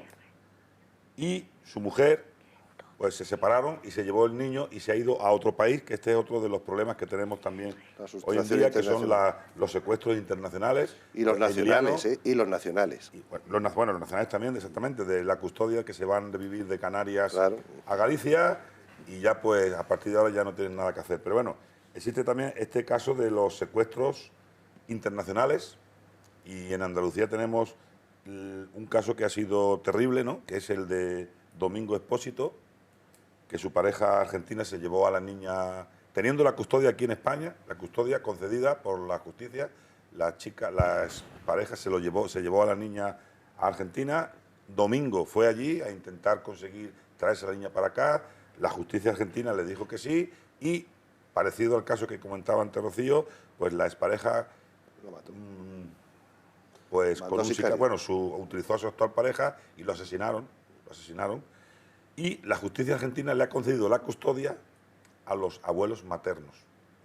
Entonces ahora Mari Carmen y la familia de Domingo están intentando luchar por intentar ver a su nieta, que no pueden verla, y a ver si se la pueden traer para acá. Entonces, cuando metemos kilómetros de distancia o países, ya el tema tiene ya un nivel que es prácticamente tremendo, ¿no? Pero es que para todas las personas que nos esté viendo, todos los hombres que se puedan ver reflejados, todas las familias, todos esos abuelos, vosotros como expertos, porque estamos lanzando un mensaje, o por lo menos a mí es la impresión que me está dando, de desánimo absoluto. ¿Existe algún tipo de esperanza? ¿Hay manera de vencer a esta tiranía, a este totalitarismo que se está imponiendo pues desde la justicia y desde estas asociaciones feministas? Mira, Giovanna, tú que tratas casos... A ver... Empieza tú, luego voy a comentar una cosa. Dime, habla tú. Poco a poco sí que es verdad que la gente empieza a despertar y empieza a conocer, porque quien no tiene a su actual pareja tiene a un primo o a un amigo hermano. o a un conocido. Exacto, con lo cual los casos se conocen. Pero ¿qué pasa? No se atreven a decirlo en público. muchas personas... Mira, yo tengo ¿Es políticamente incorrecto decir esto absolutamente en público? Incorrecto. Yo tengo mucha gente que me dice, mira, me gusta lo que pones, por ejemplo, en Twitter. No lo posteo porque me llamarán machista. Dice, le digo, por ejemplo, a mi actual pareja que lo ponga porque como ella es mujer, se le perdonará más. Yo no puedo, me criticarán. Y muchos tienen miedo. Rocío lo ha contado, sale a defender y a decir no a todo tipo de violencia y se le echan encima. Das una ponencia, como Alicia Rubio, das una ponencia sobre un libro sobre el maltrato masculino, se te echan encima. En las redes sociales se te echan encima. Es muy difícil. Ahora, ¿se avanza? Sí que se avanza, porque por lo menos hay gente que es consciente. No da la cara, pero cada vez más gente es consciente. Giovanna, para hombres que nos estén viendo, familiares de personas que se puedan estar viendo en esta situación de absolutamente injusta, ¿qué consejos le daríais? ¿Qué es lo primero que tiene que hacer un hombre que se pueda ver en esta situación? Lo primero, mantener la calma. Y lo segundo, y aunque esté mal que lo diga yo como abogada, que tiene que entender, para no volverse loco, la diferencia entre la ley y el derecho. La diferencia entre lo correcto y la ley. Muchas veces van a los juzgados creyendo que la justicia sabrá, es infalible, ¿no? El juez, no tengo pruebas, pero yo no lo he hecho, el juez lo sabrá. Y luego cuando los condenan, salen de allí... desolados. No desolados, hundidos, y todo su mundo se desmorona a su alrededor, porque la mayor parte de la gente que va por violencia de género a un juzgado por primera vez no ha estado nunca en su vida. Es el señor que trabaja en un taller, el cirujano que es detenido en el hospital. Tienen una concepción de la justicia que luego no corresponde a la realidad. Giovanna, perdona que te interrumpa. Y a veces estas personas que van por primera vez firman cosas pensando que han firmado una cosa mínima y no saben las consecuencias que tienen después, ¿no? Las conformidades. Las conformidades. Las conformidades son un arma de doble filo. Mira, primero... ¿Qué significan las conformidades? Las conformidades son aquellos hombres que aceptan la culpabilidad y no entran a juicio a cambio de tener un beneficio en la condena. Es decir, a ti te ponen una apuesta en la mesa. A ti te acaban de denunciar y tú no tienes medios para probar... Tu inocencia. Efectivamente, que tú no has cometido ese delito. Entonces viene un señor, un fiscal o tu abogado, y te dice, mira... si entras, tienes gran probabilidades de condenarte. Si te condenan, la pena es esta. 2 años de prisión o una multa de tanto. Pero si tú dices que lo has hecho, la pena se te reduce en 1/3. Entonces, ¿qué vas a hacer? Yo ya te digo que si tú no puedes demostrar que eres inocente, con gran probabilidad te condenan. Muchos hombres dicen, pues acepto, me resigno, ¿no? Me resigno y no me la juego. La gran frase es esa, no me la juego. Porque la pena algunas veces es superior a 2 años, con lo cual puede ingresar en prisión. Claro, la diferencia es... Y como tú no puedes demostrar tu inocencia y con el testimonio claro, porque de la al final víctima, es porque la reiteración... La palabra de uno contra el otro. Ese testimonio muchas veces es que el reiterar, el repetir 2 veces lo mismo es muy sencillo. El que haya un elemento periférico de prueba no es nada. Y los elementos que le llaman de incredibilidad subjetiva, oiga, no se tienen en cuenta. Oiga, ¿ustedes no van a tener en cuenta que esta mujer me ha podido denunciar para perjudicarme en mi divorcio? Pues no lo tienen en cuenta. Y ante ese miedo se conforman. Y ya es un maltratador y aumenta la estadística del maltrato. Claro, es importante decir que estos falsos maltratadores que se resignan, se rinden y prefieren pues acogerse a lo seguro, ¿no? Pero entran las estadísticas de maltratadores. Pero espera, hay otra cosa que también debemos saber. Muchas de las personas que se conforman no saben las consecuencias que esto tiene. O sea, muchas personas no saben ¿Qué consecuencias tiene? Que cuando te conformas, tienes antecedentes penales. La gente se cree que dice, no, yo como me he conformado y me han puesto trabajos en beneficio de la comunidad y no ingreso en prisión, yo no tengo antecedentes penales. No saben que no podrán optar a la custodia compartida. No saben que esta condena será utilizada en un juzgado de violencia contra la mujer, porque automáticamente su divorcio se dirimirá no en un juzgado civil, sino en un juzgado de violencia contra la mujer. O sea, tú estarás estigmatizado a través de tu sentencia de divorcio el resto de tu vida. Pero incluso aunque se ha declarado inocente, ¿eh? Sí, bien. Pero es que así lo garantizas. Si bueno, no Giovanna, entonces tú lo que recomiendas o lo recomendarías a un cliente es que aunque haya posibilidades a lo mejor de perder, pero que luchen. Mira, que recomendar esto es muy difícil porque hay personas que si pierden, aun siendo inocentes, se juega en prisión, con lo cual hay que estar mucho al caso concreto. Pero desde luego, yo lo que sí recomiendo es no conformarse con tanta alegría y si no hay, sobre todo si no hay riesgo de prisión, que se lo piensen muy mucho y que si uno es inocente lo intente por lo menos hasta el final. Nos quedan poquísimos minutos, 3-4 minutos para acabar. Últimas reflexiones. Tenía el turno Mari. Es importante ahí, porque es que otro peligro que hay es el que le ponen una medida de alejamiento. Y como mañana ese señor esté en un bar, ella entre, él ni se ha dado cuenta de que ella ha entrado y llame a la policía, tiene quebrantamiento de la medida de alejamiento y entonces va a prisión. Paco, ¿qué es eso de la habeas corpus?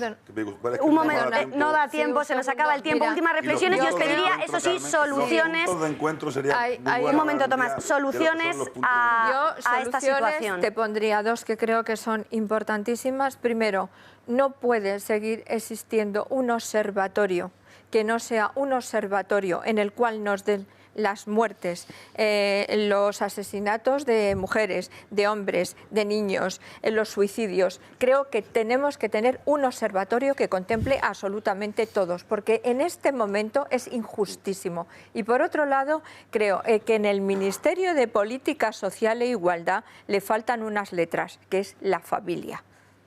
Ahí debería de haber un departamento importantísimo de la familia, para que vieran todos los problemas que están teniendo las familias, que eso tampoco lo tenemos. Y eso son dos cosas importantes a pensar. Venga, Tomás y Rocío, que quedan 2 minutos y ya cerramos. Bueno, yo creo que sería muy, muy importante que los procesos de divorcio, los niños, los menores, estuvieran bien defendidos, como hacen en otros países, por ejemplo Alemania, que tienen sus propios abogados que defienden los derechos de los niños. Eso sería un avance aquí en España.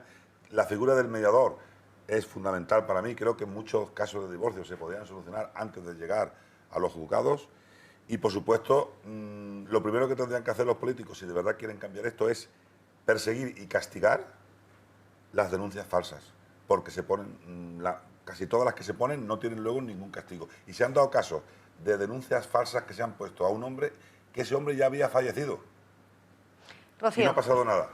Clarísimo. Lo primero, yo creo, una ley de violencia intrafamiliar que proteja a todos. Segundo, una política de educación en valores a nuestros niños y en respeto. Una política de igualdad real entre hombres y mujeres, no esta falsa igualdad que nos quieren contar. Una estadística real, contar las denuncias falsas. Una mejora de recursos para los verdaderamente maltratados, y aquí hablo en neutro, incluyo a mujeres y a hombres, a niñas y a niños. Una política que garantice que los abuelos pueden ver a sus nietos y que las familias no se rompen. Una política que al final entienda que todo lo que sea ideología de género es el enemigo de la familia y lo único que busca es el totalitarismo y tener manejado al individuo. Entonces, una política de verdad en contra de la ideología de género. Y a día de hoy, esa política, los únicos que lo defendemos somos Vox. Y además en esto estamos comprometidos porque creemos que hay que mirar a España en un futuro. Y si estamos educando en ideología de género a nuestros niños, lo que vamos a tener en un futuro no es esto, es algo mucho peor, que es la desigualdad total, el odio entre la mujer y el varón, romper la familia definitivamente y el Estado que se entrometa en nuestras vidas y que nos maneje a los individuos sin ningún vínculo a ninguna otra estructura. Rocío, eran 2, te has extendido. Les has dejado sin argumentos. Ya un argumento el juez. Yo estoy totalmente de acuerdo, porque ya como no tenemos tiempo con lo que dice, estamos fuera de tiempo. Con lo que dice Rocío, y decir que esto, si son tantas las personas que están afectadas por esto, que se visibilicen, porque para que desde luego en el Parlamento se den cuenta de cambios, tendrán que visibilizarse y las mayorías tienen que superar a lo que son las minorías gritonas que toman la calle. Así que se visibilicen para que por parte de los partidos políticos que están dando otra vuelta de tuerca, cambien el rumbo para que se haga todo lo que ha estado diciendo Rocío. Giovanna. Brevísimo, no se puede buscar la igualdad a través de una ley discriminatoria. Y la discriminación... Es decir, hay que revocar la ley, hay que derogar esta ley. Absolutamente. Totalmente. Una discriminación, sea positiva o negativa, sigue siendo discriminación. Y redefinir el maltrato. Sí, porque esto está siendo un enfrentamiento entre hombres y mujeres, y nada más. redefinir el concepto de imitar el concepto de maltrato y promocionar la custodia compartida como mejor modelo para que los niños se críen con un padre y con una madre. Pues nos hemos quedado sin tiempo. Francisco Serrano, muchísimas gracias. Muchísimas gracias. Joana Carril, gracias. Mari Carmen Sánchez, gracias. Rocío Monasterio, gracias, buenas noches. Gracias. Y Tomás Aceituno, gracias. Nos Gracias. despedimos con esa fantástica película de denuncia de Tomás Aceituno, Culpables, lanzando, eso sí, un mensaje de esperanza, que es el de la posibilidad de que en España ya se implante por ley la custodia compartida. Como ven, muchísimas aristas de este tema. Volveremos a abordarlos, y es que no nos han cerrado por apología de violencia de género. Muchísimas gracias por habernos acompañado esta noche. Gracias y buenas noches.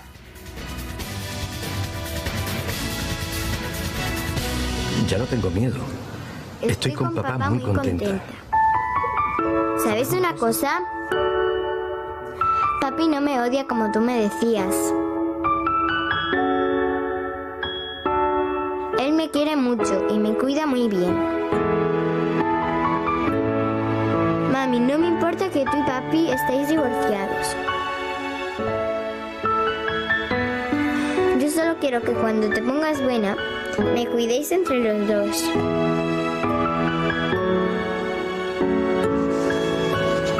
Tú y papi sois las dos personas más importantes de mi vida. Te quiero mucho.